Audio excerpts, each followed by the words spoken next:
রহমতের নবীরে নিয়ে আসলেন, নেওয়ার জন্য বোরাক নিয়ে আসলেন জিবরাইল বাইতুল্লাহর কিনারায়। এখানে নবীকে ঈশা, নবী ছিলেন ঘুমের মধ্যে, নবীকে সজাগ করার জন্য জিবরাইল হাজির। নবী কোথায় ছিলেন? বলে তিন জায়গার কথা।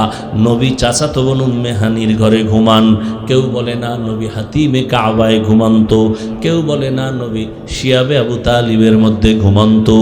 এগুলোর সমাধান আছে, বলার সুযোগ নাই। রহমতের নবীকে যখন সজাগ করতে গেলেন, জিবরাইল আমিন ঘরের ছাদের মাঝখান দিয়ে নিচে নামলেন। নবীজি ঘুমান্ত। জিবরাইল আমিনের 600 নূরের পাখা নবীজির মাথায় স্পর্শ করে না, শরীর স্পর্শ করে না। জিবরাইলের নূরের পাখা রহমতের নবীর পা মোবারকের পাতায় স্পর্শ করলো। নবী সজাগ হয়ে গেলেন। রহমতের নবী সজাগ হইয়া তাকায় দেখে জিবরাইল এখানে হাজির। নবী ওইটা প্রশ্ন করলেন, ও ভাই জিবরাইল কেন আসলেন? মেরাজ কানসুক না, সবক নাও, ঘুমের মানুষ কেমনে সজাগ করবা? রহমতের নবীর সবক দিয়ে দিলেন, ঘুমের মানুষ যদি সজাগ করতে চাও, মাথার মধ্যে কোনো হাত নয়, শরীর স্পর্শ না, পায়ের মধ্যে চাপ দাও হালকাভাবে, তাকাইয়া তোমারে দেখবে, কোনো ভয় লাগবে না, কে ডাকলো বুঝতে পারবে। পেছন দিক দিয়ে যদি আঘাত হয় হঠাৎ করে ভয় পেতে পারে। ঘুমের থেকে সজাগ করার আদব শিখায় দিলেন। নবী বলেন কেন আসছেন? বলে আজকে দরজা থুয়ে উপর দিয়ে নামলেন কেন? জিবরাইল আপনি উপর দিয়ে আসলেন কেন? দরজা আছে। আজকে তো উল্টা নামছি তো, কারণ সব ব্যবহার উল্টা শুরু হবে, মাত্র শুরু হয়ে গেল।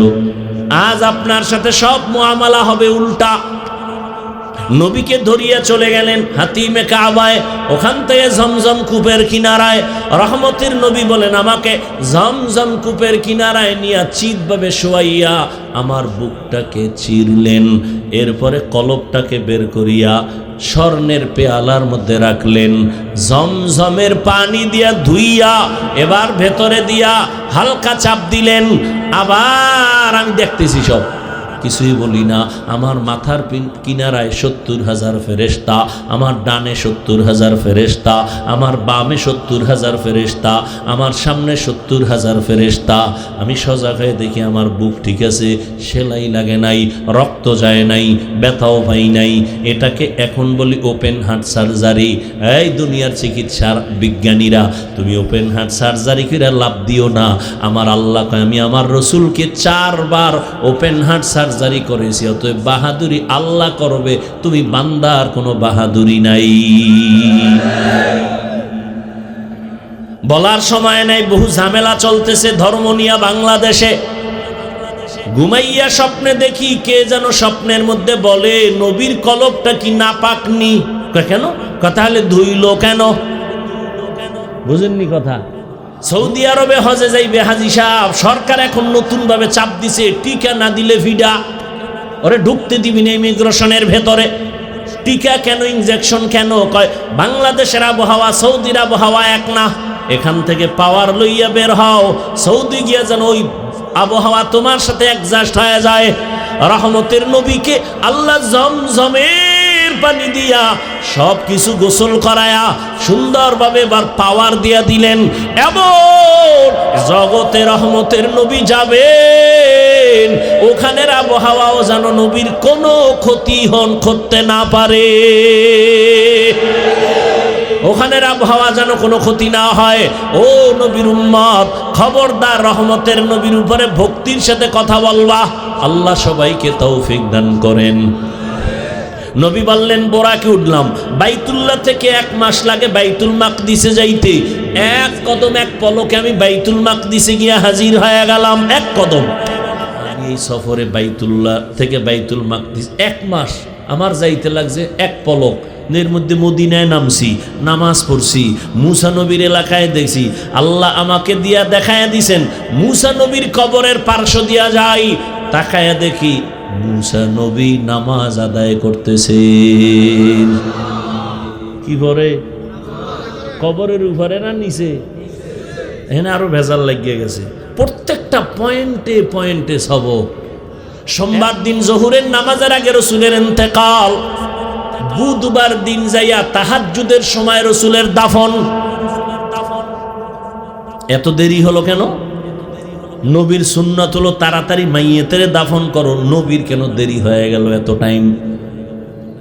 ভিন্ন আলোচনা। এক কথায় রসুল তো ইন্তেকাল হয়েছেন, এরপরে কবরে যখন গেছেন কিয়ামত পর্যন্ত সমস্ত নবীরা জিন্দা।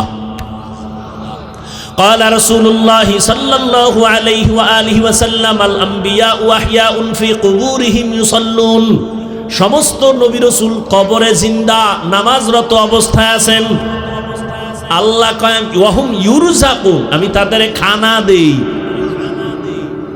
কি দেই? একদল কয় নবীরা তো কবরে মরা, জীবনে জিন্দা না। একদল কয় নবী মরেই নাই, আর একদল কয় নবী মরছে আর জিন্দাই হয় নাই। ভেজাল দেখছেন নি? একদল কয় নবী মরেই নাই, আর একদল কয় নবী মইরা গেছে, জিন্দাই হয় নাই। আমরা আল্লাহ কয় আমি খাওন দেই। এখন ওরা আমগো প্রশ্ন করে নবী যদি নামাজ পড়ে এই ছোট জায়গায় কেমনে ভরে? এরপরে যদি আল্লাহ খাওন দেয় কি খায়? রুটি না ভাত? যদি ভাত রুটি খায় প্লেট গ্লাস কই পায়? বাথরুম কই? এত বড় তার সেরা আউলা জাউলা প্রশ্ন করে আপনি গো নাজেহাল করে নেন।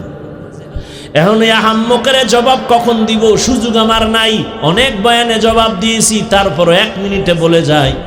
আমরা যখন মায়ের গর্ভে আল্লাহ আমগো দিছেন এক ফোঁটা নাপাক পানির থেকে, হাল আতা আলাল ইনসানি হিনুম মিনাদ দাহরি লাম ইয়াকুন শাইআম মাযকুরা ইন্না খালাকনাল ইনসানা মিন নুতফাতিন আমশাজিন নাবতালি ফাজআলনাহু সামিআম বাসীরা।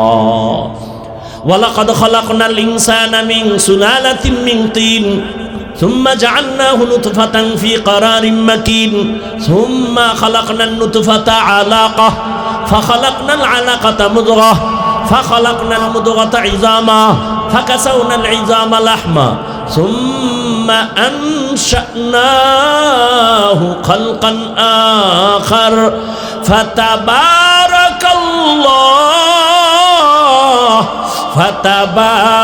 الله أحسن الخالقين।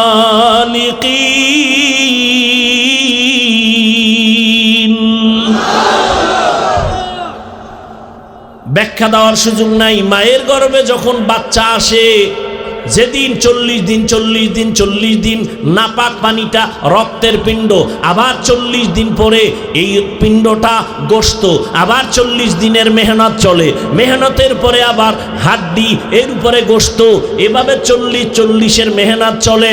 40-এর সিল্লা কয়। মায়ের গর্ভে বাচ্চার চিল্লা দিলে দেহের উন্নতি হয়, আর দুনিয়াতে বান্দা আল্লাহর পথে চিল্লা দিলে রুহের উন্নতি হয়। নবীকে আল্লাহ একবারও নাম ধরে ডাকেন নাই, তবে দামি দামি অলংকার যুক্ত শব্দ দিয়া নবীরে সম্বোধন করছেন।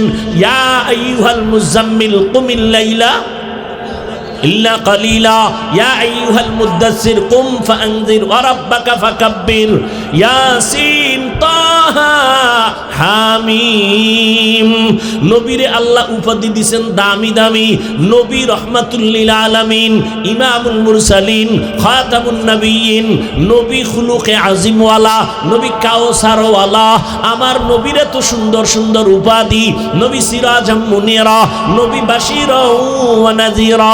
আল্লাহ নবীর নাম ধরেন নাই, কিন্তু এমন এমন শব্দ বলছেন যা ব্যাখ্যা ছাড়া বুঝে আসে না। অনেক দামি শব্দ, কিন্তু দুঃখ, অনেক বড় দুঃখের কথা।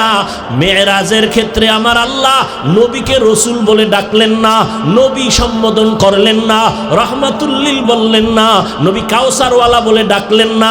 নবী এমন একটা শব্দ বলছেন নরমাল। কি বলছেন? কয় বান্দা। কি বলছেন? এটা কত নরমাল। হিন্দুরাও আল্লাহর বান্দা, ইহুদিরাও আল্লাহর বান্দা, খ্রিস্টানেরাও আল্লাহর বান্দা, আমরাও আল্লাহর বান্দা, বিড়ি টান্নেওয়ালারাও আল্লাহর বান্দা। আমার নবীরও আল্লাহ কয় বান্দা। এত নরমাল শব্দ কেন বললেন? এর 4টা জবাব, একটা দিয়ে মোনাজাত দিল। কয় জবাব? প্রশ্নটা বুঝেন তো। নবীজির এখানে রসুল বলে ডাকলেন না, নবী বলে ডাকলেন না, ইমামুল মুরসালিন বললেন না, খাতামুন নবিয়্যিন বললেন না। এখানে বললেন কি? বান্দা নরমাল শব্দ কেন বললেন? 4 জবাবের প্রথম জবাব, আমার নবী নিজেরে বান্দা বলতে তৃপ্তি পান। নবী বান্দা বললে খুশি। আম্মা জান আয়েশা জিগায়, আপনি এত ইবাদত করেন কেন? নবী জবাব দেন, আফালা আকুনা আবদান শাকুরা। ও আয়েশা, আমি কি আল্লাহর প্রিয় বান্দা হব না? আমি কি কৃতজ্ঞ বান্দা হব না? বান্দা বলতে কত মজা পান আমার নবী। এই জন্য আমার আল্লাহ পাক নবীরে বান্দা বলে ডাকছেন। নবী নিজেরে বান্দা বললে বড় খুশি। এবার দৌড়ে যাই মেয়েরাজে। রহমতের নবী যখন আল্লাহর কাছে হাজির হয়ে গেলেন, আল্লাহ জিগায়, নবী কি নিয়ে আইছেন? নবী বলেন, আমি 3 জিনিস নিয়ে আইছি, আত্তাহিয়াতু লিল্লাহ ওয়াসসালাওয়াত ওয়াত-তাইয়্যিবাত। আল্লাহকে আপনারও 3টা দেই। আসসালামু আলাইকা আইয়ুহান নবী ওয়া রাহমাতুল্লাহ ওয়া বারাকাতুহু। বুঝেননি? নবীকে আমি একা নিব কেন? আসসালামু আলাইনা ওয়া আলা ইবাদিল্লাহিস সালিহিন। আল্লাহ কয়, ফেরেশতারা সাক্ষী দাও। ফেরেশতারা এবার সাক্ষী দেয়, আশহাদু আল্লাহ ইলাহা ইল্লাল্লাহ। ফেরেশতারা চুপ। এই চুপ কেন? আমারটা কইলা, আমার বন্ধুরটা কইবে না? হ্যাঁ। এবার ফেরেশতারা বলে, আশহাদু আন্না মুহাম্মাদান। মুহাম্মাদান কই বইরিস? কও না। কি কম? রসুলহু। না না না, রসুলহু আমি নবীরে দিছি, কিন্তু নবী যেটা দিছে নিজের ওইটা আগে আনো। নবীর দেওয়া বান্দা, আমার দেওয়া রসুল, আমারটা পরে নাও, বন্ধুরটা আগে আনো। নবী বান্দা বললে খুশি, রসুল আমি দিছি, আমারটা পরে নাও।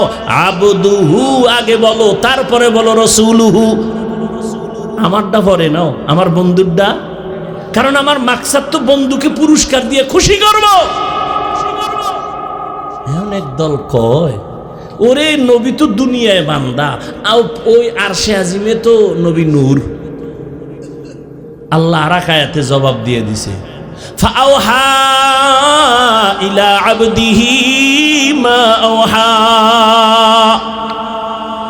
বাস ইনজেকশন দিয়ে দিছে আল্লাহ। সেখানে আল্লাহ কয়, আমি বন্ধুরে কাছে ডাইকা এরপরে আওহা ইলা আবদিহি, তার বান্দাকে ওহি দিলেন, যা দেওয়ার দিয়া দিলেন। শুধু কি তাই, কিয়ামতের দিন ও বান্দার বড় দাম। জান্নাতি মানুষ যারা হবেন, আল্লাহ এদেরকে কইবে, জান্নাতের দরজায় তালা লাগানো দিকে কেউ যাবি না, তো কই যাবো? আল্লাহ ডাকবে, আয় আয়, ইয়া আইয়াতুহান নাফসুল মুতমাইন্না ইরজিই ইলা রাব্বিকি রাদিয়াতাম মারদিয়াহ ফাদখুলি ফি ইবাদি ওয়াদখুলি জান্নাতি। এই জান্নাত পরে পরে, আমার বান্দা আগে। আমার প্রিয় বান্দাদের মজলিস ওখানে আরশে আজিমের নিচে, ওখানে আমার কলিজার বান্দারা বসা, সাদিকিন বসা, সলিহিন বসা, ওখানে উলুল আমর বসা, আহলে জিকির বসা, ওখানে আউলিয়ারা বসা। ওখানে আগে যাবি, এরপরে তাদের সহ জান্নাতে যাবি। আগে জান্নাত না আগে বান্দা? বলেন না কেন? বান্দার মূল্য না বেশি না কম? অনেক বেশি, অনেক বেশি। এরে নবী বান্দা কেন আল্লাহ বললেন? 2 নাম্বার কারণ, আল্লাহর সাথে বান্দার সম্পর্ক হওয়ার মূল মাধ্যম হলো ইবাদত। ইবাদত যে করে সে বান্দা, যার ইবাদত করে তিনি হলেন মাবুদ, আল্লাহ হলেন মাবুদ। মাঝখানে সম্পর্ক ইবাদত, আমরা যারা করি তা আমরা হলাম বান্দা। আল্লাহ তাআলা বলেন, ও বান্দা, রহমতের নবী কেমন বান্দা? সারা দুনিয়ার মধ্যে যত ইবাদত করনেওয়ালা আছে, এর মধ্যে শ্রেষ্ঠ ইবাদত করনেওয়ালা হলেন আমার নবী। আমার নবীর মতো ইবাদত করনেওয়ালা কেউ জানা থাকলে বলেন, নবী তাহাজ্জুদ পড়ছেননি? ইশরাক পড়ছেননি? আউয়াবিন পড়ছেননি? চাষ পড়ছেননি? নবী সারা রাত নফল নামাজ পড়ছেননি? তেলাওয়াত করছেননি? আপনি কোন জায়গায় ফতুয়া পাইলেন যে বেশি আমল লাগে না, নফল লাগে না? আপনি কি হাদিস না পড়েন? আপনি আমগো থেকে তো বেশি বেশি হাদিস পড়েন। আপনি কি জানেন না কিয়ামতের ময়দানে ফরজ আমলের ঘাটতি পূরণ করতে নফল লাগবে? ফরজ আমলের ঘাটতি পূরণের জন্য নফল, এজন্য নফল ইবাদত বেশি। বুখারী শরীফের ইবারত। এজন্য আমি সারা বাংলাদেশে কসম খায় বলি, আল্লাহর জাতের কসম, যারা বলে আমরা ওলিয়া উলিয়া মানি না, এরা কোরআন মানে না, বুখারী শরীফ মানে না, এরা ভণ্ড, এরা বাতিল। এদের যারা ভণ্ড বলে না তারাও ভণ্ড। যারা ওলিয়া উলিয়া মানে না তারা বাতিল, তারা ভণ্ড, তারা কোরআন মানে না, তারা বুখারী হাদিস মানে না, এরা ভণ্ড। শুধু তাই না, এদের যারা ভণ্ড স্বীকার করে না তারাও ভণ্ড। এই জন্য রহমতের নবী ইবাদতের দিক থেকে অনেক উপরে। রহমতের নবী এত পরিমাণ ইবাদত করেন। নবীজির ব্যাপারে আম্মা জান আয়েশা রাদিয়াল্লাহু আনহা বলেন, নবী এত পরিমাণ ইবাদত করতে করতে পা ফুলিয়া যাইত। আল্লাহর নবী এত কষ্ট করতেন ইবাদতের ক্ষেত্রে। ও আমার কলিজার বাবারা, ও বৃদ্ধ বাবাজি, পর্দার আড়ালের মা বোনেরা, কয়দিন আর দুনিয়ায় থাকবেন? ও যুবকেরা, জীবনে তো কম নামাজ সারলা না, বেপরদায় কম চললা না, দাড়ি তো কম কাটলা না। আর কতদিন? স্কুলে পড়ো, কলেজে পড়ো, চাকরি করো, ব্যবসা করো, মা বাবার দোয়া, শিক্ষকের দোয়া, উলামায়ে কেরামের দোয়া নিয়া ভালো একজন সন্তান হিসাবে উঠো। ইঞ্জিনিয়ার হও, আদর্শ ইঞ্জিনিয়ার। প্রফেসর হও, আদর্শ প্রফেসর। একজন আদর্শ ডাক্তার হও। তোমার আচরণে মা বাবা যেন কষ্ট না পায়, শিক্ষক কষ্ট না পায়, উলামায়ে কেরাম কষ্ট না পায়।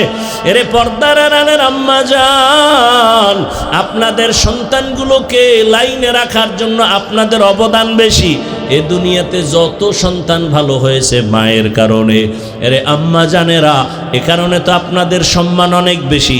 আপনারা নবীদের মায়ের মতো দামি, সাহাবায়ে কেরামদের মায়ের মতো দামি মা। আপনারা তো আলেম হাফেজে কোরআনের মায়ের মতো দামি মা। এরে আম্মা জান, আপনারা খাদিজা রাদিয়াল্লাহু আনহার মতোই নারী, ফাতেমা রাদিয়াল্লাহু আনহার মতো নারী, আয়েশা রাদিয়াল্লাহু আনহার মতো নারী। আল্লাহ সন্তান দিয়েছেন, ডাক্তার বানাবেন, ইঞ্জিনিয়ার বানাবেন, বেয়াদব বানাবেন না।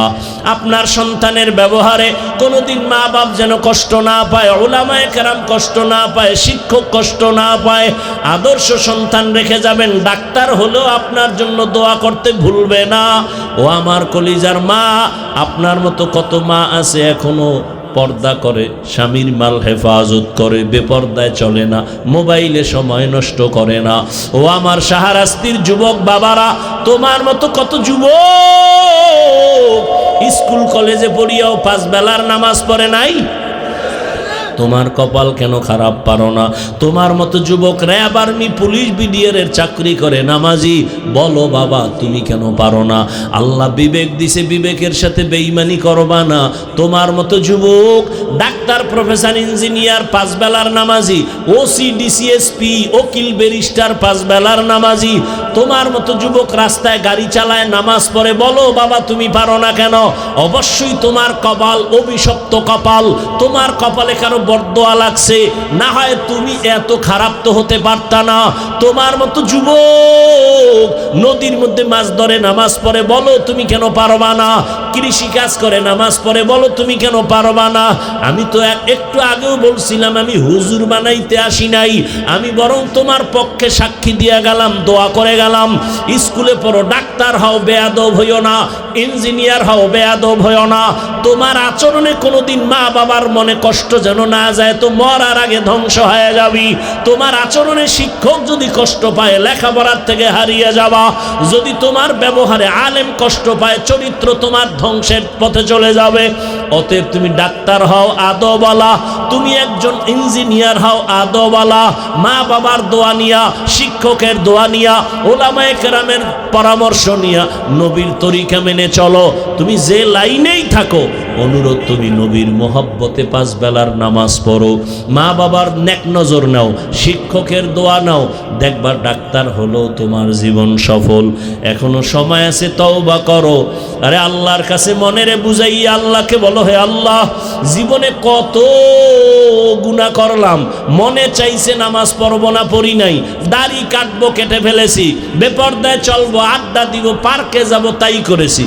ও আল্লাহর কতদিন, কোন দিন মরণ হবে জানা নাই, আজকে থেকে তওবা করে ফেললাম, আর দাড়ি কাটবো না, নামাজ ছাড়বো না, বেপরদায় চলবো না, মা বাবার সাথে বেয়াদবি করবো না, শিক্ষকের দোয়া নিয়া, উলামায়ে কেরামের পরামর্শ নিয়া নবীজির তরিকা মেনে চলবো, আর কোনোদিন গুনার পথে যাব না। মনের শুধু এতটুকু বুঝাইও, তোমার মতো যুবক জেনারেল লাইনে থাকিয়া যদি তারা নামাজ পড়তে পারে, তুমি কেন পারবা না? একজনে নামাজ পড়ে না, আর একজনে নামাজ পছন্দ করে না, দুইজন সমান? যে নামাজ পড়ে না তাকে গালি দেয়া যাবে না, সে মুমিন। যে নামাজ পছন্দ করে না তাকে ছাড় দেয়া যাবে না, সুযোগ পেলেই জুতা। একজনে দাড়ি রাখে না, গালি দেওয়া যাবে না, আর একজন আল্লাহর বান্দা দাড়ি পছন্দ করে না, তাকে ছাড় দেওয়া যাবে না। একজনে কোরআনের আইনে রাজনীতি করে না, তাকে গালি দেওয়া যাবে না, আর একজন কোরআনের বর্ণিত রাজনীতি পছন্দ করে না, তাকে ছাড় দেওয়া যাবে না। ব্যবধান আছে তো? নামাজ পড়ে না আর পছন্দ করে না, দুইজন সমান? একজন মুমিন আর একজন বেঈমান। নবী বলছেন যে নামাজ পড়ে না সে জাহান্নামে যাবে না, বরং যে নামাজ পছন্দ করে না সে জাহান্নামী। যে দাড়ি রাখে না সে জাহান্নামী না, বরং যে দাড়ি পছন্দ করে না সে জাহান্নামী। যে দাড়ি রাখে না, আশা করা যায় দরদি তো তওবা করতে পারবে, বিরোধী বেঈমান ওর কপালে তওবাও হবে না। আল্লাহ হেদায়েত দান করেন। ব্যবধানটা বুঝলেন তো? তাহলে একজনে নামাজ পড়ে না, তাকে গালি দেওয়া যাবে? আগে বুঝতে হবে সে দরদি না বিরোধী। দরদি হলে মুমিন, বিরোধী হলে বেঈমান। ব্যবধানটা বুঝাইতে পারছি কিনা আল্লাহ জানে। যাকে পর্যন্ত থাক, বেশি বুঝাইতে গেলে আর সব আউলে ফেলাইবে। এবার আয়াতের মধ্যে ঢুকি, তর্জমা হয়ে গেছে, এবার ভূমিকায় কিছু কথা। বর্তমান আরবি মাস শাবান। কি মাস? বাজারের সাবান? সাবান কই থইল সাবান? একজনের নাম কালাম, আপনি ডাক দিলেন এই খাইল্লা। মুসলমান হিসাবে আরবি মাসের নামগুলো মনে রাখা, মুখস্থ রাখা ওয়াজিবে কিফায়া। ওরে মুসলমান হিসাবে আরবি মাসের নাম জানবে দূরের কথা, মুখস্থ রাখবে দূরের কথা। যেই বাংলা ভাষার জন্য জীবন দিল আমার 4 যুবক, সে বাংলা মাসেরই নাম জানে না। বরং আরো আশ্চর্য, রক্ত দিল 4 যুবক যেই দিন, এই দিনটারও স্মরণ করে বাংলায় না, ভিন্ন আওয়াজে। কি আওয়াজ দেয়? 21শে ফেব্রুয়ারি তোরে কি আমরা ভুলতে পারি? আরে 21-এর জন্য জীবন দিছে, যাক ওদিকে আর যাবো না, ভাই আমার সাবজেক্ট না। তাহলে আগের মাস গেল রজব, এখন চলে শাবান, এরপরে রমাজান। রমজান না কি? রমাজান। রজব মাস আসলেই আমগো দেশের সব আমরা বক্তারা, ইমামরা মেয়েরাজের ওয়াজ করি। অধিকাংশ মুসলমান মনে করে মেয়েরাজের ঘটনার কারণে রজবের সম্মান বেড়ে গেছে।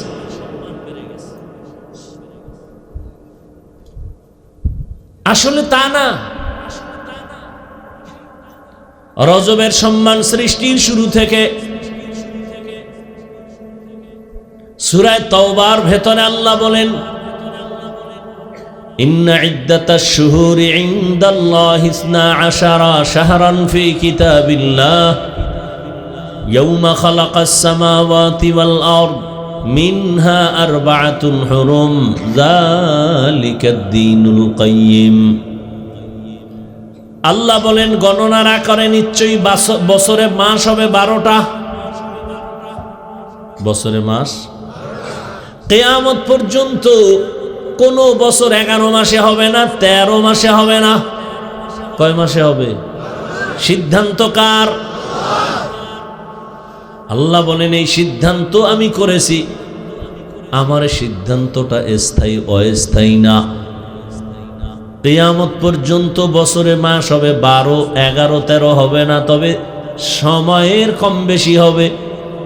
যেমন সূর্যের ক্যালেন্ডার হিসাবে বছরের দিন 365, চাঁদের ক্যালেন্ডারের হিসাবে বছরের দিন 354 দিন।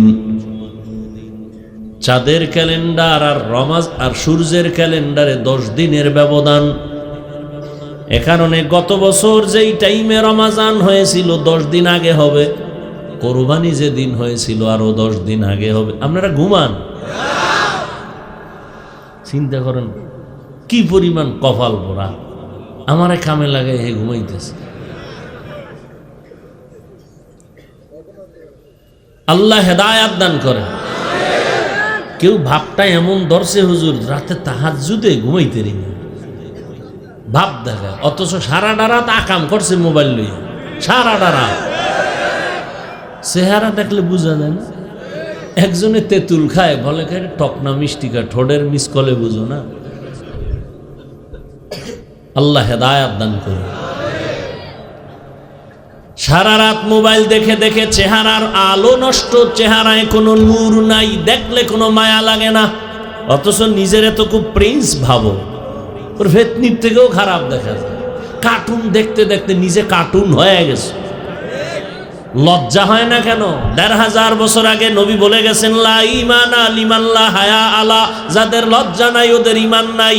বাজারে ল্যাংটা করলেও কয় 50% ইজ্জত এখনো বাকি।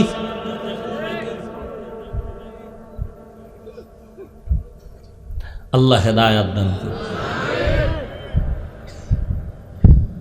হায় হায় হায়,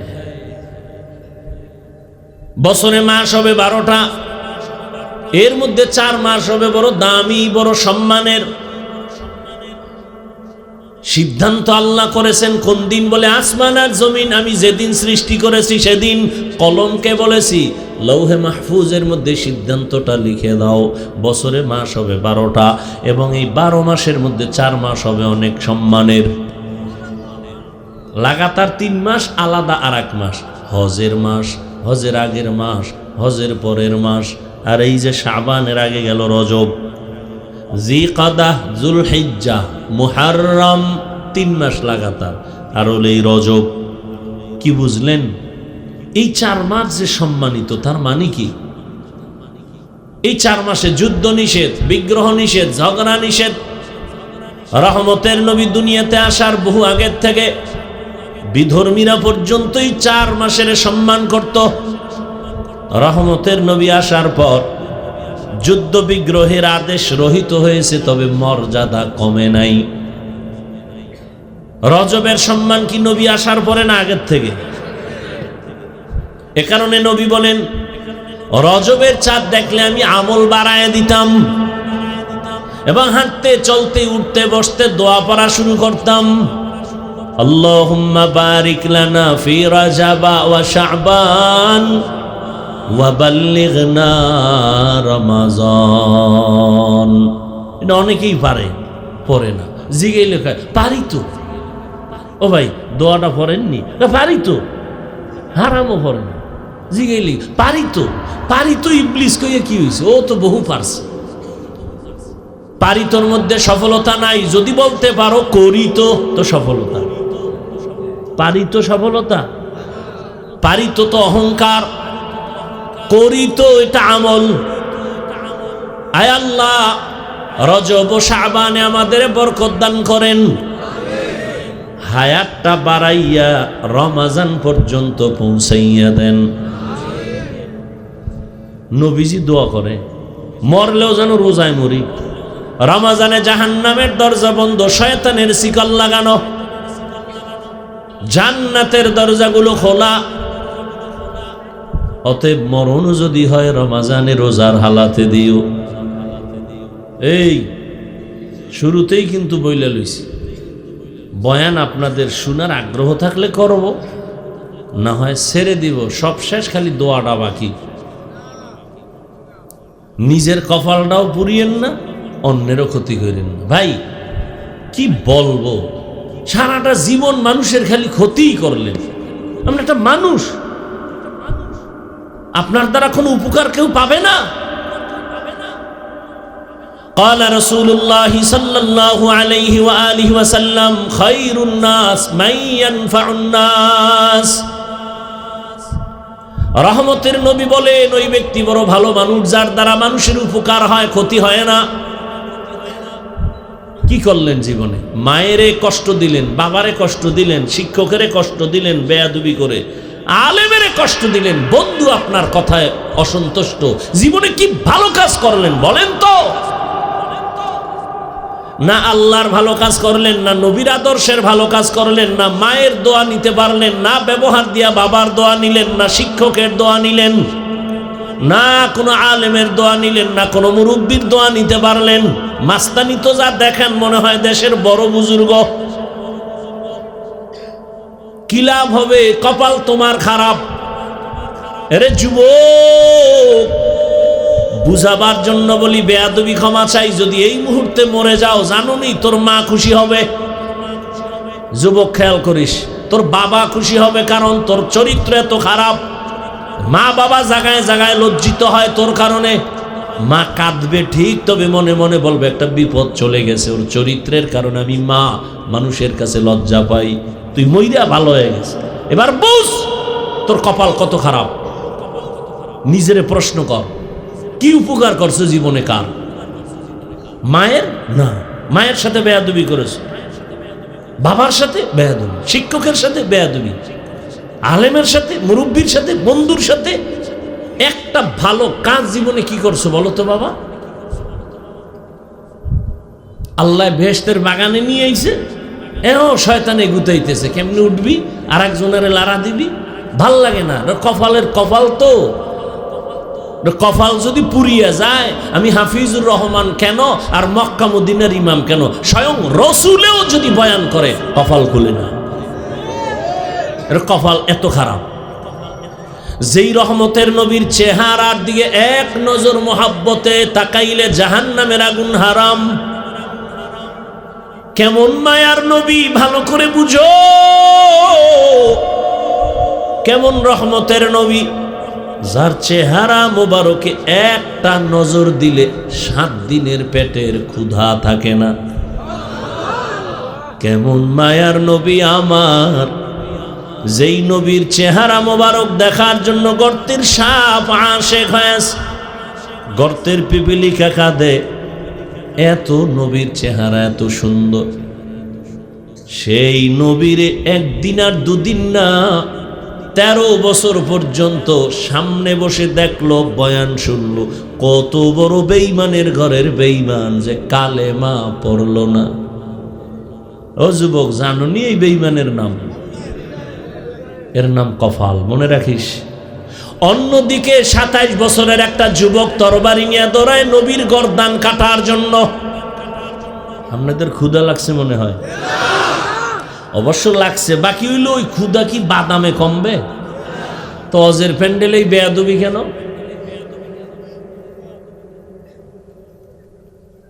2 ঘন্টা না খাইলে মরে যাবেন, তুই বেয়াদবি কেন? আল্লাহ হেদায়েত দান করুন। কয় বছরের যুবক? 27 বছরের যুবক তরবারি নিয়ে দৌড়ায় নবীকে জবাই করার জন্য। রহমতের নবীর কাছে আইসা চেহারা মোবারক দেইখা তরবারি ফালায় বলে, নবী মাফ করে দেন, কালেমা পড়ায়া দেন। এর নাম কপাল। এর নাম কি? 13 বছর দেখছে, বয়ান শুনছে, কালেমা পড়ে না। আর তরবারি নিয়ে যায় 27 বছরের যুবক, নবীরে জবাই করেই ফেলবে পাক্কা এরাদা। সামনে গিয়া নবীর চেহারা দেখছে তো কলবের মধ্যে আগুন লাগায় দিছে, তরবারি ফালায় বলে, রহমতের নবী আমাকে মুসলমান করে দেন। এর নাম কি? কফাল। সে তরবারি নিয়ে আবার উল্টা দাঁড়ায় বলে, এই বেঈমান মুহাম্মদের বিরুদ্ধে কথা বলবি, আয় আমার তরবারির সামনে। 13 বছর দেখেও কালেমা পড়ে না, আর এক নজর দেখে এত দামি হয়ে গেল যে রাস্তা দিয়া যখন চলে শয়তান চলে না।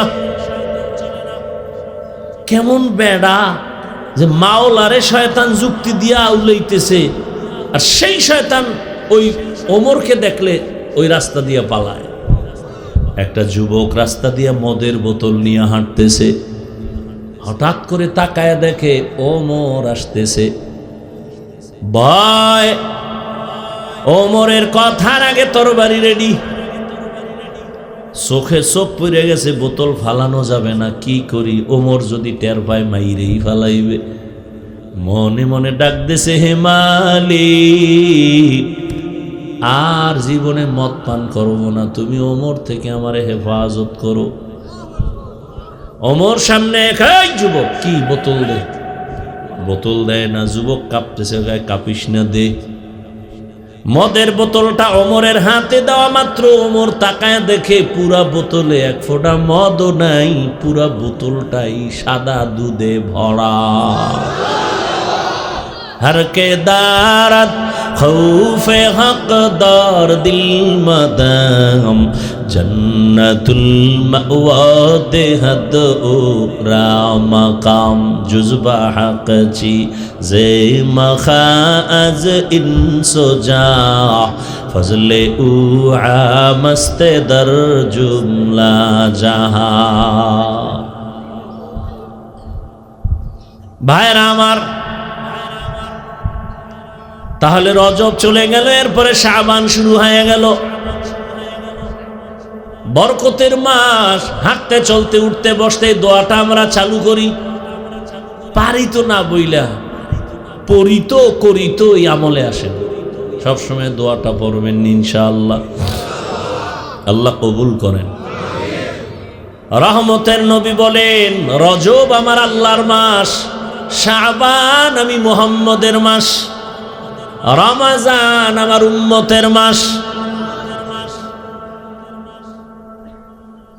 এখন থেকে তৈরি হয়ে যান, আমল বাড়ায় দেন, পাক্কা ইরাদা করেন একটা রোজাও যেন ছুটে না যায়। আমার দুঃখ লাগে যুবকদের উপরে, এত দুঃখ লাগে পারি না বুঝাইতে। প্রত্যেকটা যুবক চায় অনেক দিন বাঁচি, কিন্তু যেই পরিমাণ হাতের মধ্যে আকাম লইয়া ঘুরে, তাড়াতাড়ি মরার সব ফন্দি যা লইয়া ঘুরে, এগুলো হলো তাড়াতাড়ি মরার টিকিট। মোবাইল মানে দ্রুত ওর চোখের পাওয়ার নিয়ে যাবে, কিডনি নিয়ে যাবে, হার্ট নিয়ে যাবে, ব্রেন নষ্ট করে দিবে। অথচ বাঁচতে চায় বেশি, যে আকাম লইয়া ঘুরে দ্রুত মরে যাবে। এই যত মরণের লাশের খবর আমি দেখি, তুমি মনে করো না গাঞ্জা খাইয়া পড়ছি, তোমার থেকে চালাক মুঠো কম না। খুব হিসাব করে কথা বলতেছি, খেয়াল করো। করোনায় লাশ যুবক, ছাত্র জনতার আন্দোলনে লাশ যুবক, গাড়ির নিচে চাকার তলে লাশ যুবক, পানির মধ্যে লাশ যুবক, ঘুমের বিছানায় চিৎপটাং হয়ে রয়েছে যুবক। ইদানিং বেশি মরে যুবক আর সুস্থ মানুষ, অসুস্থটি মরে কম। ওরা লাঠি লয়ে হাঁটে, ডাক্তার কয় জনমের মতো খাওয়া মরবে। অথচ তার সামনে সুস্থ মানুষটা হঠাৎ মরে গেল, রোগ নাই, হঠাৎ মরলো কেন? নতুন করে এক জন্ম নিছে, হঠাৎ রোগ। হঠাৎ রোগ কি? হ্যাঁ, আরো আকাম করো, হট করে দেখবো ব্রেন স্ট্রোক হয়ে গেছে, হার্ট স্ট্রোক হয়ে গেছে। তোমার কানে ঢুকে না তো? মজা পাইছো? খুব মজা নাচ গান দেখতে। আজকে বাসায় যে একটা কাম করবা, জানি না মানবা কিনা বলে গেলাম, গুগলে সার্চ দিবা, টাচ মোবাইল দেখলে শরীরের অঙ্গের কি কি ক্ষতি হয়। ওখানে চিকিৎসা বিজ্ঞানীরা ডিটেলস লিখে রাখছে। আমারটা তো মানবা না, কপাল খারাপ। চিকিৎসা বিজ্ঞানীটা না মানলে তো তুই মানুষই না। দেখো ওখানে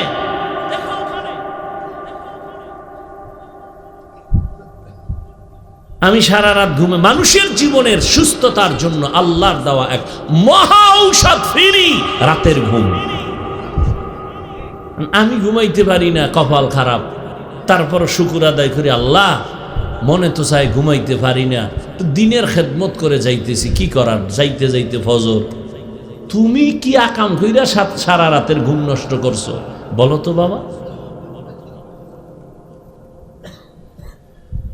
জীবনে যদি সফল হতে চাও, চাই ডাক্তার হও, ইঞ্জিনিয়ার হও, কলামিস্ট হও, দার্শনিক হও, সফলতার জন্য দুইটা পুঁজি লাগবে। পারলে 500 টাকা খরচ করে একটা ব্যানার বানাইয়া ঘরে লিখে রাখবি।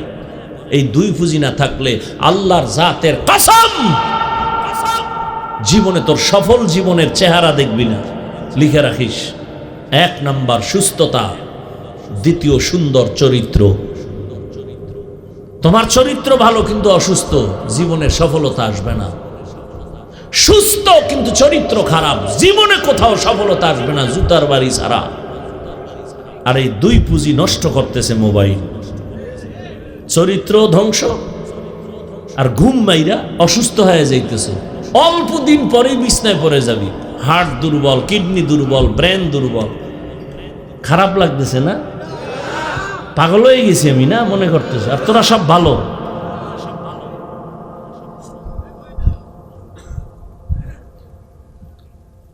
তাড়াতাড়ি মরবে না, এই জন্য কত বুদ্ধি, কিন্তু মোবাইল তোমার জীবন খুব দ্রুত নিয়ে নিবে, মনে রাখো। আর একটা মরণ ফাঁদ লইছে যুবকরা, কি? বাইক।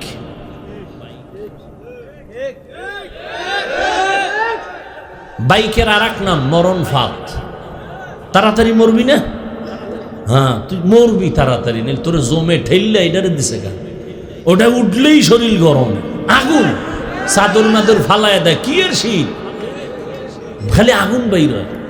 আর পিছনে যদি কোনো বিপরীত পার্স থাকে তো আরো আগুন।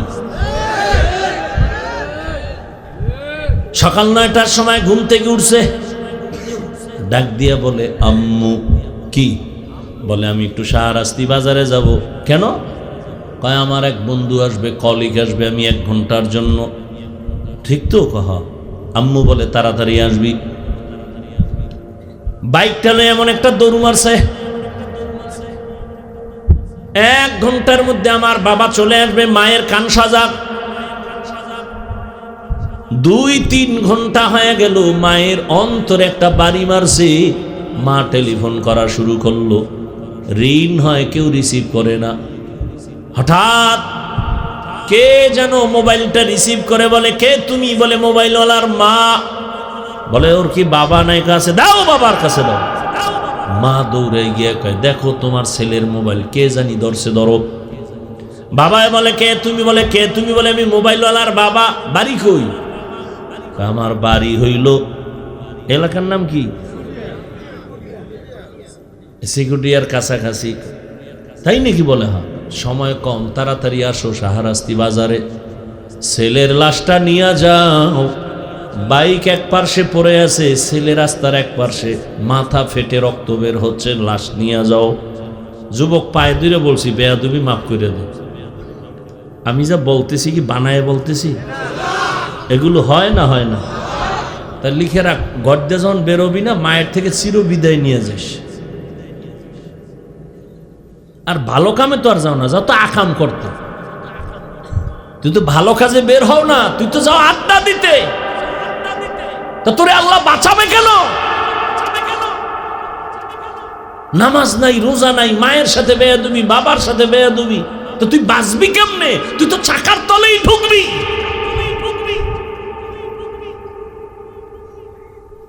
কত মাইয়ার জীবনের উপরে হামলা করেছ,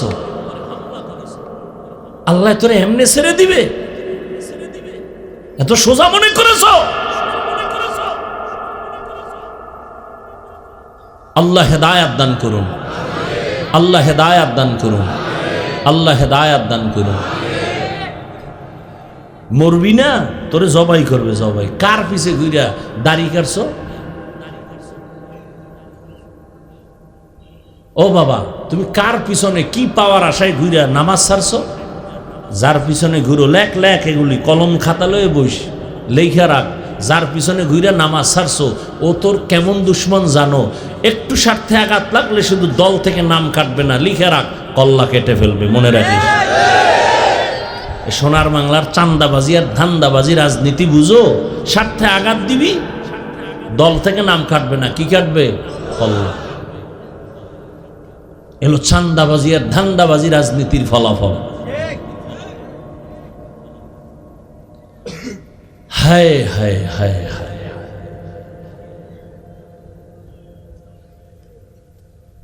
এজন্য অনুরোধ করে বলছি, রে বাবা, তোমার ভয় নাই। ভয় ঢুকছে মনে হয় যে হাফিজ ভাই মনে হয় আজকে তওবাই পড়ায় আমাকে হুজুর বানায় দিবে। না, কোনো ভয় নাই। আমি তোমাদের হুজুর বানাবার জন্য আসি না। একটু সময় দিয়া শুনো কি বানাতে চাই, শুনে যাও। তুমি স্কুলে পড়ো, কলেজে পড়ো, চাকরি করো, ব্যবসা করো, আলহামদুলিল্লাহ, ধন্যবাদ। বরং আমি তো বাংলাদেশে ঘুরে ঘুরে এই পরিমাণ যুবকদের পক্ষে আমি কঠোর কথা বলি, দ্বিতীয় কোনো বক্তা বলে কিনা আমার জানা নাই। আমার অনেকে বলে, হাফিজ ভাই আপনি এত বলেন কেন? আমি বলি, স্কুল ছাড়বি না, কলেজ ছাড়বি না, মৃত্যু পর্যন্ত। এর কোনো বক্তা বলবে না, বরং আমাকে নিষেধ করে। আমি প্রত্যেকটা যুবকের কই, ভাই তোর মাওলানা হওয়ার দরকার নাই, দোয়া করি কলিজা দিয়া ডাক্তার হও, ইঞ্জিনিয়ার হও, প্রফেসর হও, সাংবাদিক হও, সাহিত্যিক হও, বিজ্ঞানী হও। আমি সাহস দিয়ে গেলাম, দোয়াও করে গেলাম। তবে ছোট একটা দাবি আমার আছে, সময় থাকলে পরে বলবো। আলোচনাটা নিয়ে কাছাকাছি চলে আসছি। তো রজব বড় বরকতের মাস, শাবান বরকতের মাস। রহমতের নবী বেশি বেশি রোজা রাখতেন, আমল বাড়ায় দিতেন।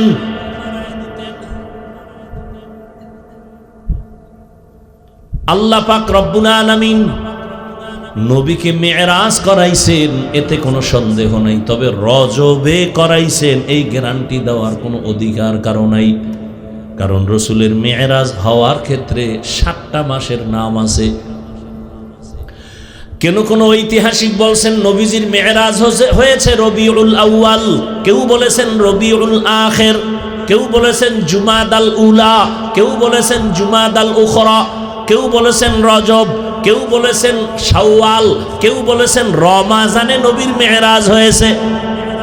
অতএব রজবেই হয়েছে এই গ্যারান্টি দেওয়া যাবে না। এবার আসেন মেরাজ।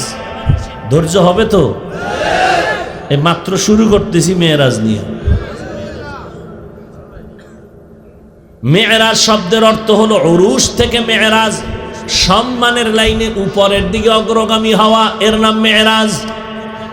এটা আবার দুই প্রকার, জাহিরি বাতিনি। জাহিরি, জাহিরি ভাবে সম্মানের দিকে উপরে যাওয়া, বাতিনি ভাবে যাওয়া। বাতিনি ভাবে মানে একই দস্তারখানের মধ্যে প্লেট আছে 10টা, এই নবী বসা, আবু বকর বসা, ওমর বসা, আলী বসা, উসমান বসা রাদিয়াল্লাহু আনহুম। একই দস্তারখানে বসা, একই খানা খায়, কিন্তু মর্যাদায় সব এক নি। এটা হলো উরুজে বাতিনি। আর একটা হলো জাহিরি উরুজ, চোখের সামনে মর্যাদা। যেমন আমিও বয়ান করি, আমাদের হযরতরা বয়ান করছেন, আপনারাও বয়ান শুনতেছেন। আমরা সবাই তো মানুষ, সবাই তো মানুষ হিসাবে দামি। তবে আমাদের হযরতের দাম কম না বেশি? এই কারণে উপরে বসছেন, জাহিরি ভাবে সম্মান। রহমতের নবীকে আমার আল্লাহ বাতিনি উরুজও দান করছেন, জাহিরি মেরাজও দান করছেন। ভালো করে খেয়াল করেন, মেরাজ সমস্ত নবীদের মেরাজ হয়েছে, সমস্ত রসুলদের মেরাজ হয়েছে, আমার নবীরও মেরাজ হয়েছে।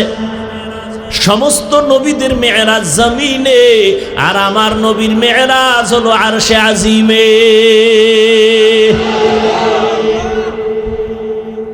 সমস্ত নবীদের মেরাজ হলো ইমতিহান, আর আমার নবীর মেরাজ হলো ইনআম। সমস্ত নবীদের মেরাজ ইমতিহান মানে পরীক্ষা, আমার নবীর মেরাজ পরীক্ষা না, পুরস্কার। সব নবীদের মেরাজ পরীক্ষা, আমার নবীর মেরাজ পুরস্কার। সমস্ত নবীদের মেরাজ জমিনে হলো কেন, আর আমার নবীরটা আরশে আজিমে কেন? নবীদের নবুয়ত জমিন পর্যন্ত, আর আমার নবীরে যে নবুয়তের এরিয়া দান করছেন এটা আরশে আজিম পর্যন্ত। ওয়ার্ডের একজন মেম্বার আছে না, মেম্বারের কাম কি কয়? ওয়ার্ডে ঘুরে ঘুরে খবর লও, তোমার এরিয়া যতটুকু এই জায়গার খবর লও, কি ভালো কি মন্দ। চেয়ারম্যান সাহেব আপনিও কি এতটুকু? কয় না, আমার এরিয়া পুরা ইউনিয়ন। কয় ঘুরো, ইউনিয়নের খবর লাও। চেয়ারম্যানের সীমানা ইউনিয়ন, এমপির সীমানা থানা, যাও পুরা থানা ঘুরো, খবর নাও। মন্ত্রীর এরিয়া পুরা দেশ, তুমি পুরা দেশে ঘুরো আর খবর নাও। সরকার বাহাদুর, পুরা দেশের জিম্মাদার, এ কারণে সরকার পুরা দেশের খবর নেয়। মেম্বার নেয়নি, নিলে মানুষ এটার খারাপ কইব, তোমার ওটা কাম, ওটাতে আকাম, তুমি তোমার ওয়ার্ড নিয়ে চিন্তা করো, ঠিক না? মুসা নবীর নবুয়তের এরিয়া এতটুকু, নবী এখানেই নবুয়তের মেরাজের কাজ দায়িত্ব পালন করেন। ঈসা নবীর নবুয়তের এরিয়া যতটুকু, ততটুকুই তার মেরাজের সীমানা। আমার নবীর নবুয়তের এরিয়া শুধু জমিন না, আল্লাহ তাআলা পুরা আসমান, লৌহ কলম, আরশে আজিম পর্যন্ত দিয়েছেন।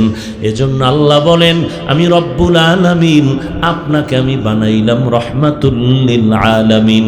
আমি জগৎ সমূহের জন্য রব, আর আপনাকে বানাইছি জগৎ সমূহের জন্য রহমত। সমস্ত নবীদের মেরাজ হলো পরীক্ষা, আমার নবীর মেরাজ হলো কি? পুরস্কার। আরে পরীক্ষা ছাড়া কি আবার পুরস্কার পায়নি? পায়। ওরে পুরস্কার পাইলেই তো পরীক্ষা। আমার নবীরে যদি পুরস্কার দেয়, নবীর পরীক্ষা কোথায়?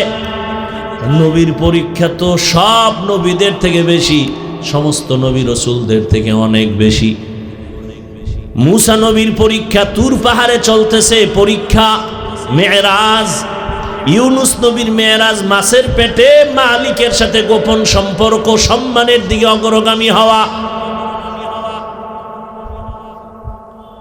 ইব্রাহিম নবীর মেরাজ পরীক্ষা চলে আগুনের ভেতরে, মাওলার সাথে গোপন সম্পর্ক, উরুজ হচ্ছে, আল্লাহর কাছে মর্যাদা বাড়তেছে। ইসমাঈল নবীর পরীক্ষা ছুরির নিচে মেরাজ। জাকারিয়া আলাইহিস সালাম করাতের নিচে। এইভাবে সমস্ত নবীদেরকে পরীক্ষায় ফেলে আল্লাহ মেরাজ দিয়েছেন।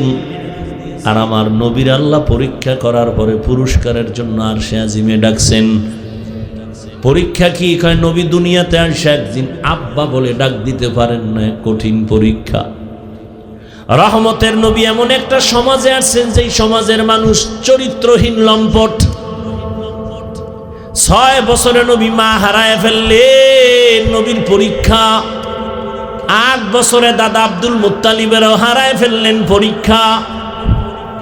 চতুর্দিকে নবীর দুশমন।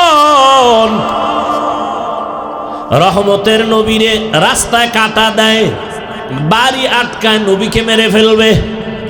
একদিন আর দুদিন না, নবীর দুনিয়াতে মা বাবা নাই। আল্লাহ পাক 2টা ছায়া দিলেন দারুল আসবাব। 1 নম্বর ছায়া চাচা আবু তালেব, আর একটা ছায়া খাদিজা রাদিয়াল্লাহু আনহা। একই বছরের মধ্যে আকপিস করে 2 জন চলে গেলেন, কঠিন পরীক্ষা। আম্মা জান আয়েশা রাদিয়াল্লাহু তাআলা আনহা রহমতের নবীকে জিজ্ঞাসা করলেন, ইয়া রাসূলুল্লাহ, জীবনে আপনি অনেক কষ্ট করেছেন, তবে এমন কি কষ্ট যে বারবার আপনাকে বেশি আঘাত করে? এমন কোন কষ্টটা? রহমতের নবী কাঁদেন আর বলেন, হে আয়েশা, তায়েফের ময়দানের কষ্ট আমাকে বারবার কাঁদায় আর আঘাত করে। আমি এতিম, পায়ে হেঁটে পাথরওয়ালা জমিন পেরিয়ে আমি তায়েফের ময়দানে গেলাম দাওয়াতের জন্য। ওই কাফের বেঈমানেরা বাচ্চাদের লেলিয়ে দিল আমাকে পাথর মারার জন্য। আমার শরীরে মশা পড়ে না, মাছি পড়ে না, আমার ঘাম থেকে মেশকের ঘেরান। কিন্তু আয়েশা জানো না, ওই কাফের সন্তানগুলো এই পরিমাণ পাথর মারলো, বৃষ্টির মতো রক্ত পরে আমার জুতা আটকায় গেছে। আমি চোখের পানি ফেলি আর কান্না করি। শুধু পাথর মানে আর এক দল আমার চতুর্দিকে খালি লাফায় আর হাসে, তামাশা করে আর গালি দেয়। আল্লাহ বরদাস্ত করতে পারেন নাই, জিব্রাইল আমিনকে পাঠাইছেন, নবীর অর্ডার নিয়ে তায়েফের জমিন উল্টায় দাও। আমি নিষেধ করেছি। এত কষ্ট জিব্রাইল, ওদের মারিও না, ওরা আমাকে চিনে না। আজ আমি কত বড় ইয়তীম। শুধু কি তাই, নবীর কঠিন পরীক্ষা। নবী যদি দোয়া করতেন উহুদ পাহাড় স্বর্ণ বানাইতেন, কিন্তু রহমতের নবীর এমন কষ্ট। শিয়াবে আবু তালিবের মধ্যে 3 বছর নবীকে গৃহবন্দী করে রাখছেন, চতুর্দিকে পাহাড়।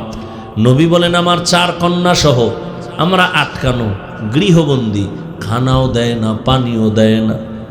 আমি গাছের পাতা সিরিয়া চাবাইয়া চাবাইয়া খাইয়া আমার পেটের ক্ষুধা নিবারণ করি। ওই সময় আমার সহধর্মিণী খাদিজা, আরবের বড় সম্মানের নারী, সে তার সব বাদ দিয়ে আমার মোহব্বতে তিনিও আইসা উপবাস আমার সাথে কাটাইছে। আল্লাহ কয়, নবী আপনারে পরীক্ষা তো কম করি নাই, এইবার আমি পুরস্কার দেওয়ার জন্য আরশে আজিমে আপনাকে ডাকতেছি। সমস্ত নবী রসুলদের সামনে হাজির করাচ্ছি, পুরস্কার দেওয়া হবে রহমতের নবীরে। আল্লাহ তাআলা এই পুরস্কারের জন্য ডাকার ক্ষেত্রে আল্লাহ প্রথমেই বললেন সুবহান, আমি পবিত্র। আল্লাহ তো পবিত্রই তো পবিত্র, কখনো তো অপবিত্র ছিলেন না। আল্লাহ কি অপবিত্র? তাহলে পবিত্র শব্দ বলার দরকার কি? মানে চেয়ারম্যান সাহেবের প্রশংসা করতেছি, ভাই আপনাকে এলাকার চেয়ারম্যান ভালো মানুষ, চোর না, কি না? চোর না, ভালো মানুষ। আচ্ছা ভালো মানুষ কইলেই তো হয়, চোর না এটা বলার তো দরকার পড়ে না। মানে এটা প্রশংসার মাঝে একটা ইনজেকশন মেরে দিলাম, বুঝেন না কথা?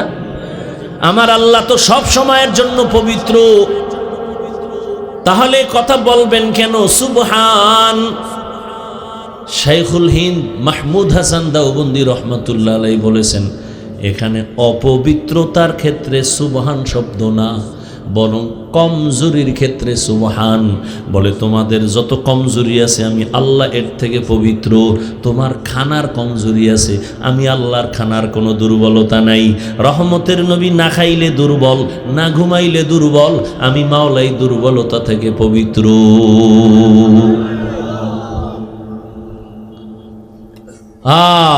শুধু তাই না, সুবহান দিয়ে একটা শব্দ আল্লাহ উম্মতের দুনিয়ার মানুষের জাগায় মর্যাদা বাড়ার জন্য বলে দিছেন, ও দুনিয়ার মানুষ সুবহানের এই ওজিফাটা পড়তে থাকো।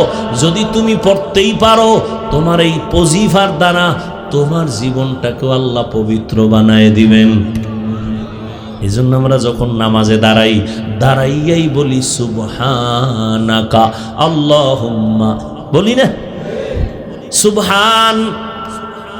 বুখারী শরীফের মধ্যে এ নিয়ে তো উলামায়ে কেরাম শেষ দর খতমে বুখারীতে আলোচনা করেন, কালিমাতানে হাবিবাতানে ইলার রহমান খফিফাতানে আলাল লিসান সাকিলাতানে ফিল মিজান সুবহানাল্লাহি ওয়া বিহামদিহি সুবহানাল্লাহিল আযীম। বান্দা তুমি সুবহানের ওজিফা পড়ো। নাম্বার 3, আশ্চর্য কোনো বিষয় যদি আমরা শুনি বা দেখি তখন বলি কি সুবহানাল্লাহ। কি বলি? সুবহানাল্লাহ। কারো জ্যৈষ্ঠ মাস, কারো সর্বনাশ। হ্যাঁ, এক বালতি দুধের মধ্যে এক ফোঁটা নাপাক পড়লে সব কি নাপাক। ইশারায় বলে দিলাম, আর বিস্তারিত বলবো না। আমি খুব দ্রুত ইনশাআল্লাহ, আপনাদের ধৈর্য আমি নষ্ট করব না। তো সুবহান দিয়ে আল্লাহ বুঝাইলেন রহমতের নবীর এই সফরটা কত বড় আশ্চর্য ধরনের সফর। 4 নাম্বার, ও দুনিয়ার মানুষ, ১৫০০ বছর পরে এখনো বহু বেঈমান আর নাস্তিকরা মেরাজ মানে না। বলে মোহাম্মদ অল্প টাইমে কেমনে গেলেন, আবার কেমনে আসলেন? এটা ঘুমের ঘরে হয়েছে। আল্লাহ বলেন, আমি সুবহান, তোমার সব মেধার দুর্বলতা থেকে আমি আল্লাহ পবিত্র। এখানে আর এক জবাব হলো, রহমতের নবী মেরাজে যান নাই, আন নাই, আল্লাহ নিছেন। কে নিছেন? আল্লাহ নিছেন, আবার আল্লাহ পাঠায় দিছেন। এবার প্রশ্ন থাকলে আল্লাহরে করো, মুহাম্মদের উপরে কেন? মুহাম্মদ তো আমার বন্ধু। কেমন বন্ধু? ঈসা নবী আমার বন্ধু, ইব্রাহিম আমার বন্ধু, দাউদ আমার বন্ধু, সুলাইমান আমার বন্ধু, মুসা নবী আমার বন্ধু, ঈসা নবী আমার বন্ধু, মুহাম্মদ আমার বন্ধু। তবে ব্যবধানটা কোথায়? সব নবী রাসূল আমি আল্লাহ তাআলার আশিক, আর আমি আল্লাহ একা মুহাম্মদের আশিক। প্রশ্ন আমারে কর, আমার বন্ধু আসমানে যায় নাই, আমি নিছি। এখন প্রশ্ন কর, আমি কেমনে নিলাম? প্রশ্ন এখানে কর, এবার শোন, আমি কেমনে নিলাম? আমি যদি জান্নাত থেকে আদমের ভারতের চরণ দ্বীপে ফালায় দিতে পারি, হাওয়াকে সৌদি আরবের জেদ্দায় দিতে পারি, আমার বন্ধুরে টান দিয়ে আর সে নিতে পারি না কেন? আমি ঈসা নবীর জমিন থেকে দ্বিতীয় আসমানে যদি নিতে পারি, আমার বন্ধুকে আমি আরশে আজিমে কেন নিতে পারবো না? আমি ইদ্রিস নবীর যদি আসমানে নিতে পারি, আমি আল্লাহর নবী মুহাম্মদের কেন পারবো না? আমি ইউনুস নবীরে মাছের পেটে ঢুকাইয়া আবার যদি আমি বের করে দিতে পারি সুস্থ, আমি আমার রহমতের নবীরে কেন আরশে আজিমে নিয়া আবার আমি মক্কায় সুস্থ অবস্থায় কেন ফিরাইতে পারবো না? কাদের কুদরত দারি বরকামাল, আনতা রব্বি আনতা হাসবি জুল জালাল, তুহি কাদের জলিলুল্লাহ জাহাদার, বহর হালে তুহি মেরা নেগাহদার। নবীর মেরাজ দিনে না রাতের বেলা? কথা কয় না কেন? রাতের বেলা হলো লাইলাম মিনাল মসজিদিল হারাম, দিনে না হইয়া রাতে কেন মেরাজ হলো? 1 নাম্বার জবাব, বন্ধুর সাথে বন্ধুর আলাপনটা রাতের বেলায় ভালো জমে নাকি দিনে? নাম্বার 2, বড় জবাব, মূল জবাব দ্বিতীয়টা, সেটা কি? বলে আল্লাহ পাক মুমিনের ঈমান মজবুত করার জন্য রাতে মেরাজ করাইছেন। যদি দিনে করতো তাহলে সবাই দেখতো। দেখা বিশ্বাস করার ঈমান মজবুত না, না দেখে বিশ্বাস করার ঈমান মজবুত। ইউমিনুনা বিল গায়ব। আবু জাহিল্লা নবীর কথা শুনে কয়, এই আমি সারা রাত মেরাজ করে আইছি। আবু জাহেলের মাথা গরম হয়ে গেছে, বাইরে হয়ে গেছে মসজিদ থেকে। মোহাম্মদ কি কয় শুনছনি? সামনে গিয়া দেখা হয়ে গেল আবু বকরের সাথে।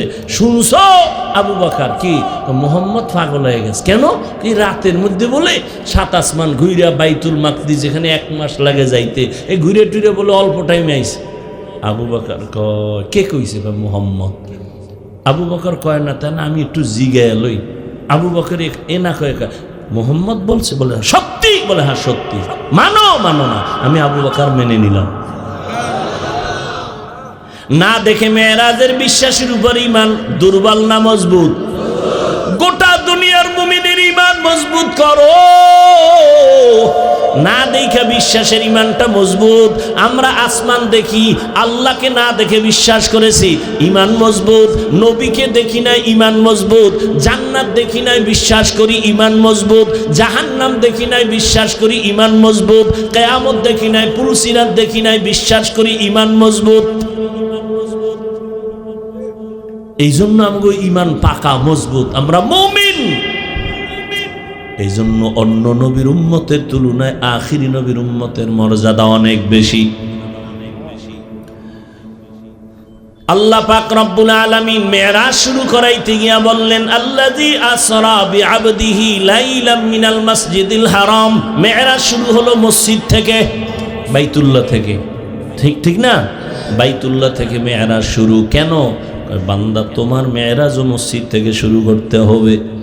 এজন্যই তো দেখেন আমরা নামাজ পড়ি মসজিদের মধ্যে গিয়া, নামাজের দ্বারা নামাজ আমাদের মেরাজ। আল্লাহর সাথে গোপন কথা চলে। বান্দা যখন নামাজে দাঁড়ায় বলে আলহামদু, আল্লাহ জিগায় লিমানিল হামদ, বান্দা বলে লিল্লাহ। আল্লাহ প্রশ্ন করে মানিল্লাহ, বান্দা জবাব দেয় রব্বুল আলামিন। ঠিক নেই? এ কারণে নামাজ যেমন ইবাদত, বাইতুল্লাহ তাওয়াফ করে এটাও ইবাদত, যাকাত দেনেওয়ালা যাকাত দেয় সেটাও ইবাদত, হজ করেনেওয়ালা হজ করে সেটাও ইবাদত। ব্যবধানটা কোথায়? কয় হজ করেনেওয়ালা বাইতুল্লাহ যখন ঘুরে কেউ যদি সালাম দেয় নেওয়া যাবে নি? কয় যাবে। কেউ যদি খানা দেয় খাওয়া যাবে নি? কয় যাবে। যাকাত দেনেওয়ালার সামনে কেউ সালাম দেয় নেওয়া যাবে নি? যাবে। নামাজে যখন দাঁড়ায় যায় তখন সালাম দিলে যাবে নি? যাবে না। কেন? সালাম কেন সেখানে চলবে না? মেরাজে হজে চলে, তাওয়াফের মধ্যে চলে, যাকাতের আমলে চলে, নামাজের আমলে খানা চলে না কেন? এটা তো মেরাজ চলতেছে, মালিকের সাথে উরুজ হচ্ছে, সম্মানের কথা চলতেছে, এখানে সালাম চলবে না। এখন সম্পর্ক জমিনের সাথে নাই। নামাজে বান্দা যখন দাঁড়াইছে তখন সম্পর্ক আরশে আজিমের মালিকের সাথে। এখন তার জমিনের সাথে কোনো সম্পর্ক নাই। এবার তার উরুজ চলতেছে, মোহাব্বত, আল্লাহর মোহাব্বতের তুফান তার ভেতরে চলতেছে। এখন সালাম চলবে না, খানা চলবে না। সালাম শেষ করে, নামাজ শেষ করে যখন বান্দা ফারেগ হবে এখন সালাম দাও চলবে, এখন তুমি খানা দাও খাওয়া যাবে। মেরাজ শুরু হয়েছে মসজিদ থেকে।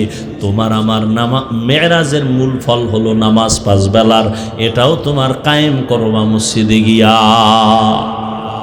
তার মানে বউ লইয়া যাও। হ্যাঁ, এই ফেসলা খাইও না। মরাডারে মারো কেন, লড়ে কেন? এমনি নাচনেওয়ালা বুড়ি আরো যদি পায় ঢোলের বাড়ি। আল্লাহ ফিতনা থেকে গোটা জাতিকে হেফাজত করেন। রহমতের নবীকে আল্লাহ পাক মেরাজের জন্য জিব্রাইল আমিনকে বললেন, যাও জান্নাত থেকে বোরাক নিয়ে যাও।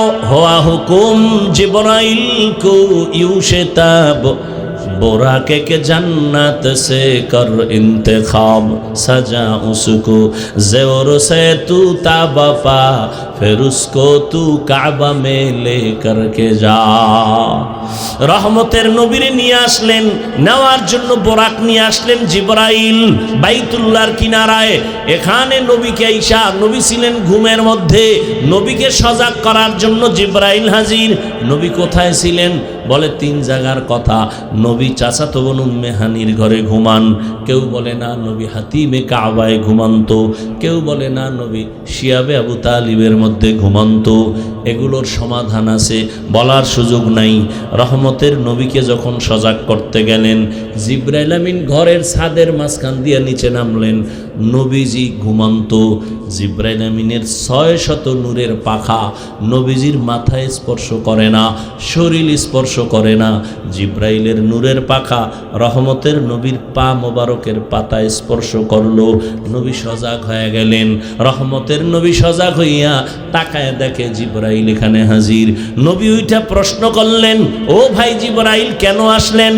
মেরাজ কানসুক না, সবক নাও।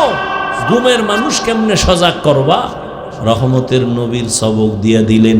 ঘুমের মানুষ যদি সজাগ করতে চাও, মাথার মধ্যে কোনো হাত নয়, শরীর স্পর্শ না, পায়ের মধ্যে চাপ দাও হালকাভাবে। তাকাইয়া তোমারে দেখবে, কোনো ভয় লাগবে না, কে ডাকলো বুঝতে পারবে। পেছন দিক দিয়ে যদি আঘাত হয় হঠাৎ করে ভয় পেতে পারে। ঘুমের থেকে সজাগ করার আদব শিখায় দিলেন। নবী বলেন, কেন আসছেন? বলে, আজকে দরজা থেকে উপর দিয়ে নামলেন কেন? জিবরাইল আপনি উপর দিয়ে আসলেন কেন? দরজা আছে। আজকে তো উল্টা নামছি তো, কারণ সব ব্যবহার উল্টা শুরু হবে, মাত্র শুরু হয়ে গেল। আজ আপনার সাথে সব মুআমালা হবে উল্টা। নবীকে ধরিয়া চলে গেলেন হাতিমে কাবায়, ওখান থেকে জমজম কূপের কিনারায়।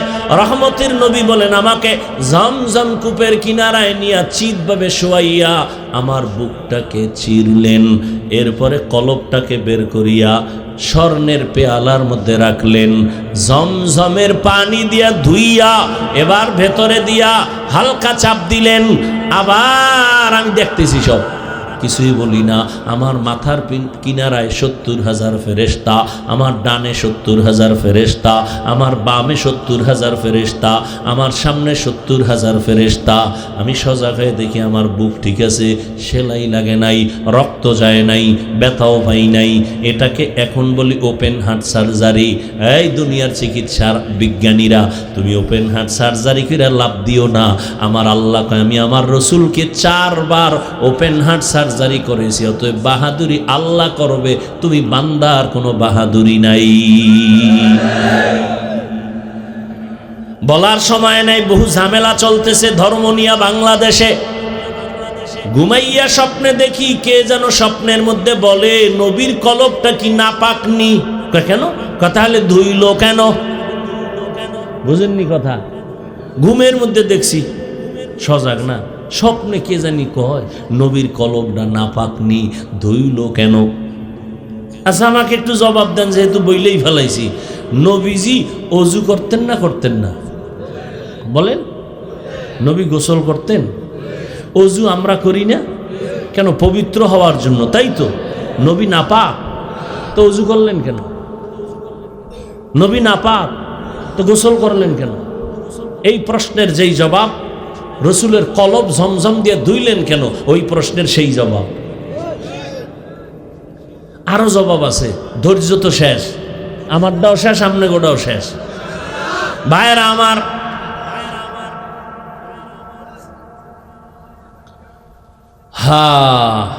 সৌদি আরবে হজে যাইবে হাজি সাহেব, সরকার এখন নতুন ভাবে চাপ দিছে, টিকা না দিলে ভিডা, ওরে ঢুকতে দিবি না ইমিগ্রেশনের ভেতরে। টিকা কেন, ইনজেকশন কেন? কয় বাংলাদেশের আবহাওয়া সৌদির আবহাওয়া এক না, এখান থেকে পাওয়ার লইয়া বের হও, সৌদি গিয়া যেন ওই আবহাওয়া তোমার সাথে অ্যাডজাস্ট হয়ে যায়। রহমতের নবীকে আল্লাহ জমজমের পানি দিয়া সব কিছু গোসল করায়া সুন্দরভাবে এবার পাওয়ার দিয়া দিলেন। এবং জগতে রহমতের নবী যাবেন, ওখানের আবহাওয়াও যেন নবীর কোনো ক্ষতি করতে না পারে, ওখানের আবহাওয়া যেন কোনো ক্ষতি না হয়। ও নবীর উম্মত, খবরদার রহমতের নবীর উপরে ভক্তির সাথে কথা বলবা। আল্লাহ সবাইকে তৌফিক দান করেন। নবী বললেন, বোরাকে উঠলাম, বাইতুল্লাহ থেকে 1 মাস লাগে বাইতুল মাকদিসে যাইতে। 1 কদম 1 পলকে আমি বাইতুল মাকদিসে গিয়া হাজির হয়ে গেলাম। 1 কদম। সুবহানাল্লাহ। না যেই তাহলে বিড়ি টানো, সুবহানাল্লাহ কেমন? আল্লাহ হেদায়াত দান করুন। এক টানে কিন্তু এর মধ্যে কত কাহিনী ঘটে গেছে। আমি এই সফরে বাইতুল্লাহ থেকে বাইতুল মাকদিস 1 মাস আমার যাইতে লাগছে 1 পলক।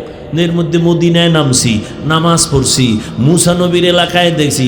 আল্লাহ আমাকে দিয়া দেখায়া দিছেন, মুসা নবীর কবরের পার্শ্ব দিয়া যাই, তাকায়া দেখি মুসা নবী নামাজ আদায় করতেছেন। কি করে? কবরের উপরে না নিচে? এখানে আরো ভেজাল লাগিয়ে গেছে। প্রত্যেকটা পয়েন্টে পয়েন্টে সবক। একদল কয় নবী মরেই নাই। কাল রাইতে একজনে দেখাইতেছে, আমি এই বয়ান এক জায়গায় করছি, ভিন্ন লাইনের একজনে ওরে ধমক আমারে বেয়াদব এরকম কইতেছে ইচ্ছারম বয়ানে। নবী জানাজা হইছে, কোথায় দলিল? বিভিন্ন কথা আমি বলছি, রসুলের জানাজা হয় নাই, কথা বলেন না কেন? তো জিন্দা ব্যক্তির জানাজা হয়, কথা বলেন না কেন? সোমবার দিন জোহরের নামাজের আগে রসুলের ইন্তেকাল, বুধবার দিন যাইয়া তাহাজ্জুদের সময় রসুলের দাফন। এত দেরি হলো কেন? নবীর সুন্নাত হলো তাড়াতাড়ি মাইয়েতের দাফন করো, নবীর কেন দেরি হয়ে গেল এত টাইম? ভিন্ন আলোচনা। এক কথায় রসুল তো ইন্তেকাল হয়েছেন, এরপরে কবরে যখন গেছেন কিয়ামত পর্যন্ত সমস্ত নবীরা জিন্দা। قال رسول الله صلى الله عليه وآله وسلم الأنبياء أحياء في قبورهم يصلون। সমস্ত নবী রাসূল কবরে জিন্দা, নামাজরত অবস্থায় আছেন। আল্লাহ কয় ওয়াহুম ইউরজাকুন, আমি তাদের খানা দেই। কি দেই? একদল কয় নবীরা তো কবরে মরা, জীবনে জিন্দা না। একদল কয় নবী মরেই নাই, আর একদল কয় নবী মরছে আর জিন্দাই হয় নাই। বেজাল দেখছেন নি? একদল কয় নবী মরেই নাই, আর একদল কয় নবী মইরা গেছে, জিন্দাই হয় নাই। আমরা আল্লাহ কয় আমি খাওন দেই। এখন ওরা আমগো প্রশ্ন করে নবী যদি নামাজ পড়ে এই ছোট জায়গায় কেমনে ভরে? এরপরে যদি আল্লাহ খাওন দেয় কি খায়, রুটি না ভাত? যদি ভাত রুটি খায় প্লেট গ্লাস কই পায়, বাথরুম কই? এত বড় তার সেরা আউলা জাউলা প্রশ্ন করে আপনি গো নাজেহাল করে নেব। এখন এই আহাম্মকের জবাব কখন দিব সুযোগ আমার নাই। অনেক বয়ানে জবাব দিয়েছি, তারপর 1 মিনিটে বলে যাই। আমরা যখন মায়ের গর্ভে আল্লাহ আমগো দিছেন এক ফোঁটা নাপাক পানির থেকে, হাল আতা আলাল ইনসানি হিনুম মিনাদ দাহরি লাম ইয়াকুন শাইআম মাযকুরা ইন্না খালাকনাল ইনসানা মিন নুতফাতিন আমশাজিন নাবতালি ফাজআলনাহু সামিআম বাসীরা। وَلَقَدْ خَلَقْنَا الْإِنسَانَ مِنْ سُلَالَةٍ مِنْ طِينٍ ثُمَّ جَعَلْنَاهُ نُطْفَةً فِي قَرَارٍ مَكِينٍ ثُمَّ خَلَقْنَا النُّطْفَةَ عَلَقَةً فَخَلَقْنَا الْعَلَقَةَ مُضْغَةً فَخَلَقْنَا الْمُضْغَةَ عِظَامًا فَكَسَوْنَا الْعِظَامَ لَحْمًا ثُمَّ أَنشَأْنَاهُ خَلْقًا آخَرَ فَتَبَارَكَ الله أحسن الخالقين।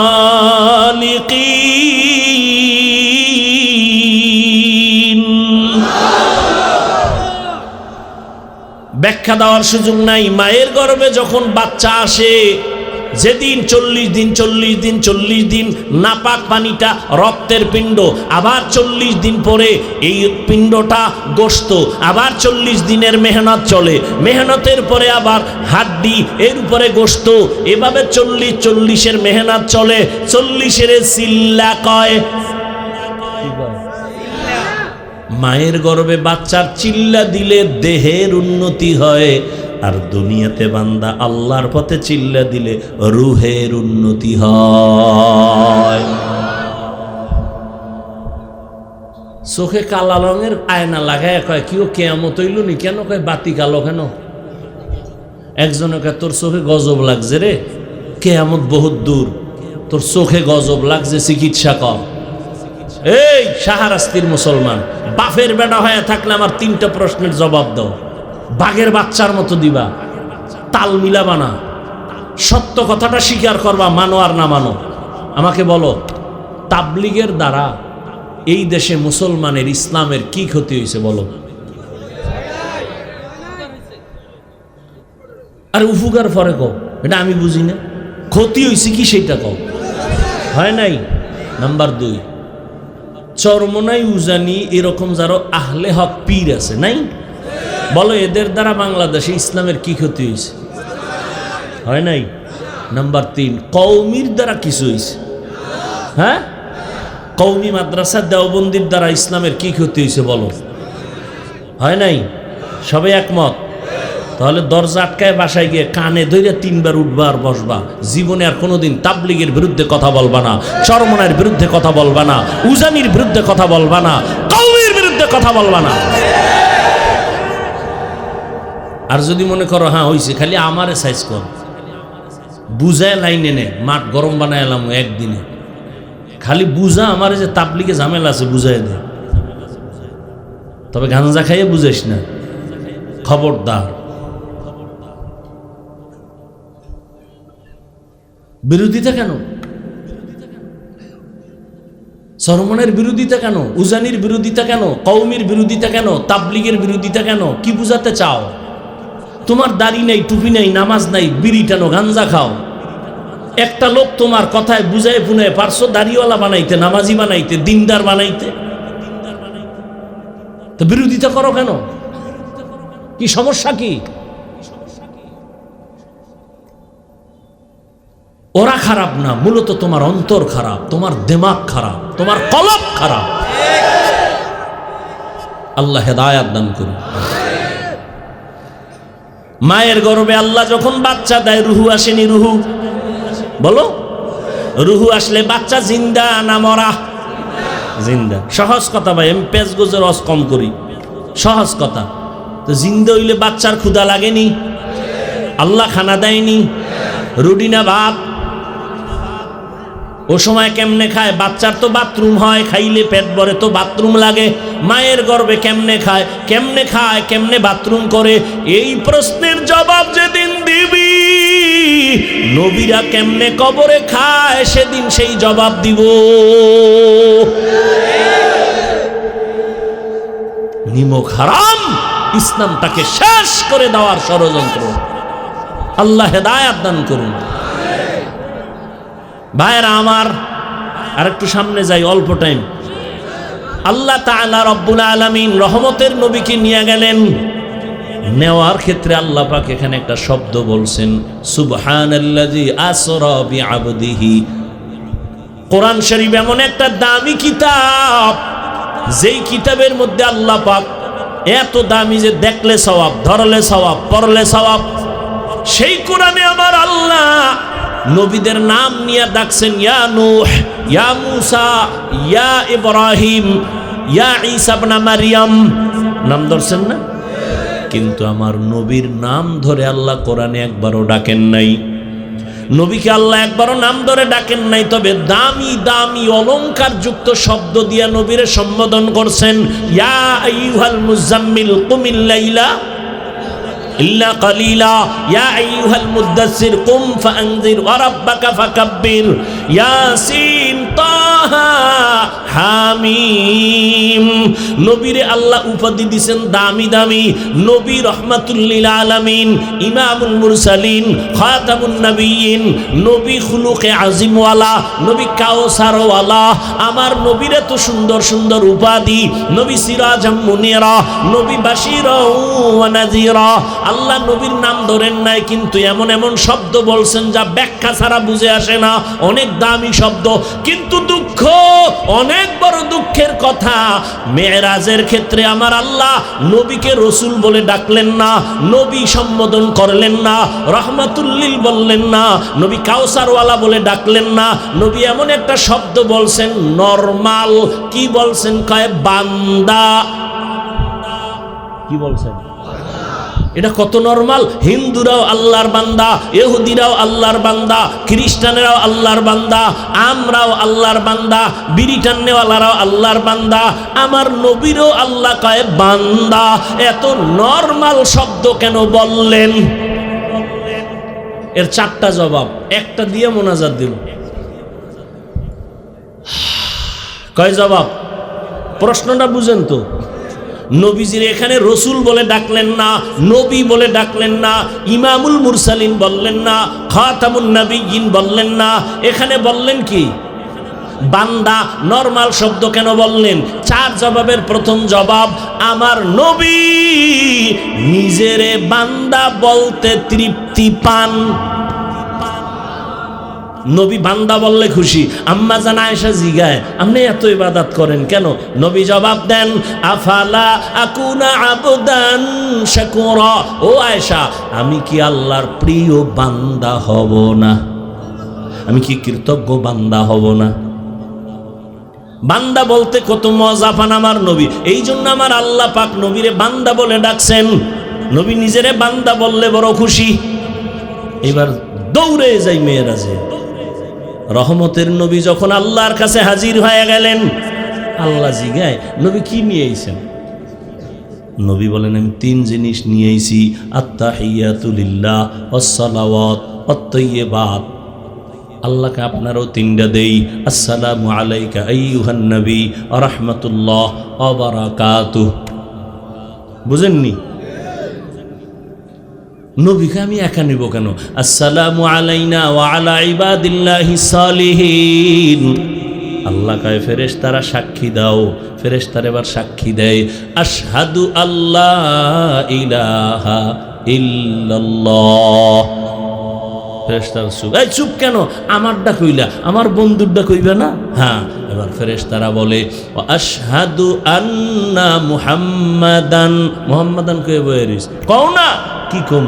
রাসূলুহু। না না না, রাসূলুহু আমি নবীরে দিছি, কিন্তু নবী যেটা দিছে নিজের ওইটা আগে আনো। নবীর দেওয়া বান্দা, আমার দেওয়া রসুল, আমারটা পরে নাও, বন্ধুরটা আগে আনো। নবী বান্দা বললে খুশি, রসুল আমি দিছি আমারটা পরে নাও। আবদুহু আগে বলো, তারপরে বলো রসুলুহু। আমারটা পরে নাও, আমার বন্ধুরটা। কারণ আমার মাকসাদ তো বন্ধুকে পুরস্কার দিয়ে খুশি করব। এখন একদল কয় ওরে নবী তো দুনিয়ায় বান্দা, ওই আরশে আজিমে তো নবী নূর। আল্লাহ আর এক আয়াতে জবাব দিয়ে দিছে, ফাআওহা ইলা আবদিহি মা আওহা। বাস ইনজেকশন দিয়ে দিছে আল্লাহ। সেখানে আল্লাহ কয় আমি বন্ধুরের কাছে দেইকা, এরপরে আওহা ইলা আবদিহি তার বান্দাকে ওহি দিলেন, যা দেওয়ার দিয়ে দিলেন। শুধু কি তাই, কিয়ামতের দিন ও বান্দার বড় দাম। জান্নাতি মানুষ যারা হবেন, আল্লাহ এদেরকে কইবে জান্নাতের দরজায় তালা লাগানো দিকে কেউ যাবি না, তো কই যাবো? আল্লাহ ডাকবে, আয় আয় ইয়া আইয়াতুহান নাফসুল মুতমাইন্নাহ ইরজিই ইলা রাব্বিকি রাদিয়াতাম মারদিয়াহ ফাদখুলি ফি ইবাদি ওয়াদখুলি জান্নাতি। এই জান্নাত পরে পরে, আমার বান্দা আগে।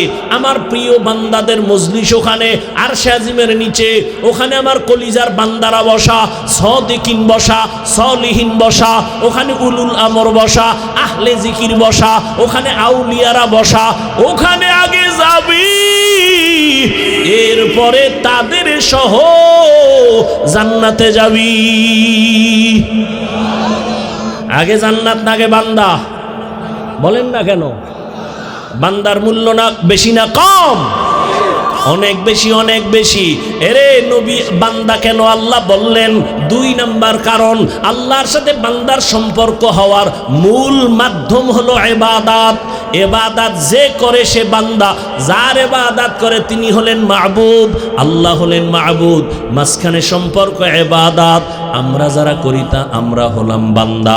আল্লাহ তাআলা বলেন, ও বান্দা, রহমতের নবী কেমন বান্দা? সারা দুনিয়ার মধ্যে যত ইবাদত করনেওয়ালা আছে, এর মধ্যে শ্রেষ্ঠ ইবাদত করনেওয়ালা হলেন আমার নবী। আমার নবীর মতো ইবাদত করনেওয়ালা কেউ জানা থাকলে বলেন, নবী তাহাজ্জুদ পড়ছেননি? ইশরাক পড়ছেননি? আউয়াবিন পড়ছেননি? চাশ পড়ছেননি? নবী সারা রাত নফল নামাজ পড়ছেননি? তেলাওয়াত করছেননি? আপনি কোন জায়গায় ফতুয়া পাইলেন যে বেশি আমল লাগে না, নফল লাগে না? আপনি কি হাদিস না পড়েন? আপনি আমগো থেকে তো বেশি বেশি হাদিস পড়েন। আপনি কি জানেন না কিয়ামতের ময়দানে ফরজ আমলের ঘাটতি পূরণ করতে নফল লাগবে? ফরজ আমলের ঘাটতি পূরণের জন্য নফল, এজন্য নফল ইবাদত বেশি। বুখারী শরীফের ইবারত। এজন্য আমি সারা বাংলাদেশে কসম খায় বলি, আল্লাহর জাতের কসম, যারা বলে আমরা ওলিয়া উলিয়া মানি না, এরা কোরআন মানে না, বুখারী শরীফ মানে না, এরা ভণ্ড, এরা বাতিল। এদের যারা ভণ্ড বলে না তারাও ভণ্ড। যারা ওলিয়া উলিয়া মানে না তারা বাতিল, তারা ভণ্ড, তারা কোরআন মানে না, তারা বুখারী হাদিস মানে না, এরা ভণ্ড। শুধু তাই না, এদের যারা ভণ্ড স্বীকার করে না তারাও ভণ্ড। এই জন্য রহমতের নবী ইবাদতের দিক থেকে অনেক উপরে। রহমতের নবী এত পরিমাণ ইবাদত করেন, নবীজির ব্যাপারে আম্মা জান আয়েশা রাদিয়াল্লাহু আনহা বলেন, নবী এত পরিমাণ ইবাদত করতে করতে পা ফুলিয়া যাইত। আল্লাহর নবী এত কষ্ট করতেন ইবাদতের ক্ষেত্রে। ও আমার কলিজার বাবারা, ও বৃদ্ধ বাবাজি, পর্দার আড়ালের মা বোনেরা, কয়দিন আর দুনিয়ায় থাকবেন? ও যুবকেরা, জীবনে তো কম নামাজ সারলা না, বেপরদায় কম চললা না, দাড়ি তো কম কাটলা না। আর কতদিন? স্কুলে পড়ো, কলেজে পড়ো, চাকরি করো, ব্যবসা করো, মা বাবার দোয়া, শিক্ষকের দোয়া, উলামায়ে কেরামের দোয়া নিয়া ভালো একজন সন্তান হিসাবে উঠো। ইঞ্জিনিয়ার হও, আদর্শ ইঞ্জিনিয়ার। প্রফেসর হও, আদর্শ প্রফেসর। একজন আদর্শ ডাক্তার হও। তোমার আচরণে মা বাবা যেন কষ্ট না পায়, শিক্ষক কষ্ট না পায়, উলামায়ে কেরাম কষ্ট না পায়। এরে পর্দার আড়ালের আম্মা জান, আপনাদের সন্তানগুলোকে লাইনে রাখার জন্য আপনাদের অবদান বেশি। এ দুনিয়াতে যত সন্তান ভালো হয়েছে মায়ের কারণে। এরে আম্মা জানেরা, এ কারণে তো আপনাদের সম্মান অনেক বেশি। আপনারা নবীদের মায়ের মতো দামি, সাহাবায়ে কেরামদের মায়ের মতো দামি মা। আপনারা তো আলেম হাফেজে কোরআনের মায়ের মতো দামি মা। এরে আম্মা জান, আপনারা খাদিজা রাদিয়াল্লাহু আনহার মতোই নারী, ফাতেমা রাদিয়াল্লাহু আনহার মতো নারী, আয়েশা রাদিয়াল্লাহু আনহার মতো নারী। আল্লাহ সন্তান দিয়েছেন, ডাক্তার বানাবেন, ইঞ্জিনিয়ার বানাবেন, বেয়াদব বানাবেন না। আপনার সন্তানের ব্যবহারে কোনোদিন মা বাপ যেন কষ্ট না পায়, উলামায়ে কেরাম কষ্ট না পায়, শিক্ষক কষ্ট না পায়। আদর্শ সন্তান রেখে যাবেন। ডাক্তার হলেও আপনার জন্য দোয়া করতে ভুলবে না। ও আমার কলিজার মা, আপনার মতো কত মা আছে এখনো পর্দা করে, স্বামীর মাল হেফাজত করে, বেপর্দায় চলে না, মোবাইলে সময় নষ্ট করে না। ও আমার শাহরাস্তির যুবক বাবারা, তোমার মতো কত যুবক স্কুল কলেজে পড়িয়াও 5 বেলার নামাজ পড়ে নাই। তোমার কপাল কেন খারাপ পারো না? তোমার মতো যুবক র্যাব, আর্মি, পুলিশ, বিডিআর চাকরি করে, নামাজি। বলো বাবা, তুমি কেন পারো না? আল্লাহ বিবেক দিছে, বিবেকের সাথে বেঈমানি করবা না। তোমার মতো যুবক ডাক্তার, প্রফেসর, ইঞ্জিনিয়ার, 5 বেলার নামাজি, ওসি, ডিসিএসপি, উকিল, ব্যারিস্টার, 5 বেলার নামাজি। তোমার মতো যুবক রাস্তায় গাড়ি চালায়, নামাজ পড়ে। বলো বাবা, তুমি পারো না কেন? অবশ্যই তোমার কপাল অভিশপ্ত কপাল। তোমার কপালে কারো বরদোয়া লাগছে, না হয় তুমি এত খারাপ তো হতে পারতা না। তোমার মতো যুবক নদীর মধ্যে মাছ ধরে, নামাজ পড়ে। বলো তুমি কেন পারবা না? কৃষি কাজ করে, নামাজ পড়ে। বলো তুমি কেন পারবা না? আমি তো একটু আগেও বলছিলাম, আমি হুজুর বানাইতে আসি নাই, আমি বরং তোমার পক্ষে সাক্ষী দিয়া গেলাম, দোয়া করে গেলাম। স্কুলে পড়ো, ডাক্তার হও, বেয়াদব হইও না, ইঞ্জিনিয়ার হও, বেয়াদব হইও না। তোমার আচরণে কোনোদিন মা বাবার মনে কষ্ট যেন না যায়, তো মরার আগে ধ্বংস হয়ে যাবি। তোমার আচরণে শিক্ষক যদি কষ্ট পায়, লেখাপড়ার থেকে হারিয়ে যাবা। যদি তোমার ব্যবহারে আলেম কষ্ট পায়, চরিত্র তোমার ধ্বংসের পথে চলে যাবে। অতএব তুমি ডাক্তার হও আদবওয়ালা, তুমি একজন ইঞ্জিনিয়ার হও আদবওয়ালা। মা বাবার দোয়া নিয়া, শিক্ষকের দোয়া নিয়া, উলামায়ে কেরামের পরামর্শ নিয়া, নবীর তরিকা মেনে চলো। তুমি যে লাইনেই থাকো, অনুরোধ তুমি নবীর মোহাব্বতে 5 বেলার নামাজ পড়ো, মা বাবার নেক নজর নাও, শিক্ষকের দোয়া নাও। দেখবার ডাক্তার হলো তোমার জীবন সফল। এখনো সময় আছে, তওবা করো। আরে আল্লাহর কাছে মনেরে বুঝাইয়া আল্লাহকে বলো, হে আল্লাহ, জীবনে কত গুনাহ করলাম, মনে চাইছে নামাজ পড়বো না, পড়ি নাই, দাড়ি কাটবো, কেটে ফেলেছি, বেপরদায় চলবো, আড্ডা দিব, পার্কে যাব, তাই করেছি। ও আল্লাহর কতদিন, কোন দিন মরণ হবে জানা নাই। আজকে থেকে তওবা করে ফেললাম, আর দাড়ি কাটবো না, নামাজ ছাড়বো না, বেপরদায় চলবো না, মা বাবার সাথে বেয়াদবি করবো না, শিক্ষকের দোয়া নিয়া, উলামায়ে কেরামের পরামর্শ নিয়া নবীজির তরিকা মেনে চলবো, আর কোনোদিন গুনার পথে যাব না। মনের শুধু এতটুকু বুঝাইও, তোমার মতো যুবক জেনারেল লাইনে থাকিয়া যদি তারা নামাজ পড়তে পারে, তুমি কেন পারবা না? এখনো সময় আছে, তওবা করো। অন্তর যদি তৈরি হয়, মুনাফিকি যদি না থাকে, খাঁটি তওবার নিয়ত যাদের আছে, আল্লাহ যার কপাল ভালো রাখবেন, ওমরের মতো দুটো হাত আমার আল্লাহকে দেখায়া দাও। আয় আল্লাহ, নবীর আদর্শওয়ালা উম্মত হিসেবে সবাইকে কবুল করেন। আয় আল্লাহ, 5 ওয়াক্ত নামাজি বানায়া দেন। মা বাবার দোয়া, শিক্ষকের দোয়া, উলামায়ে কেরামের পরামর্শ নিয়ে নবীর তরিকায় চলার তৌফিক দান করেন, আমিন।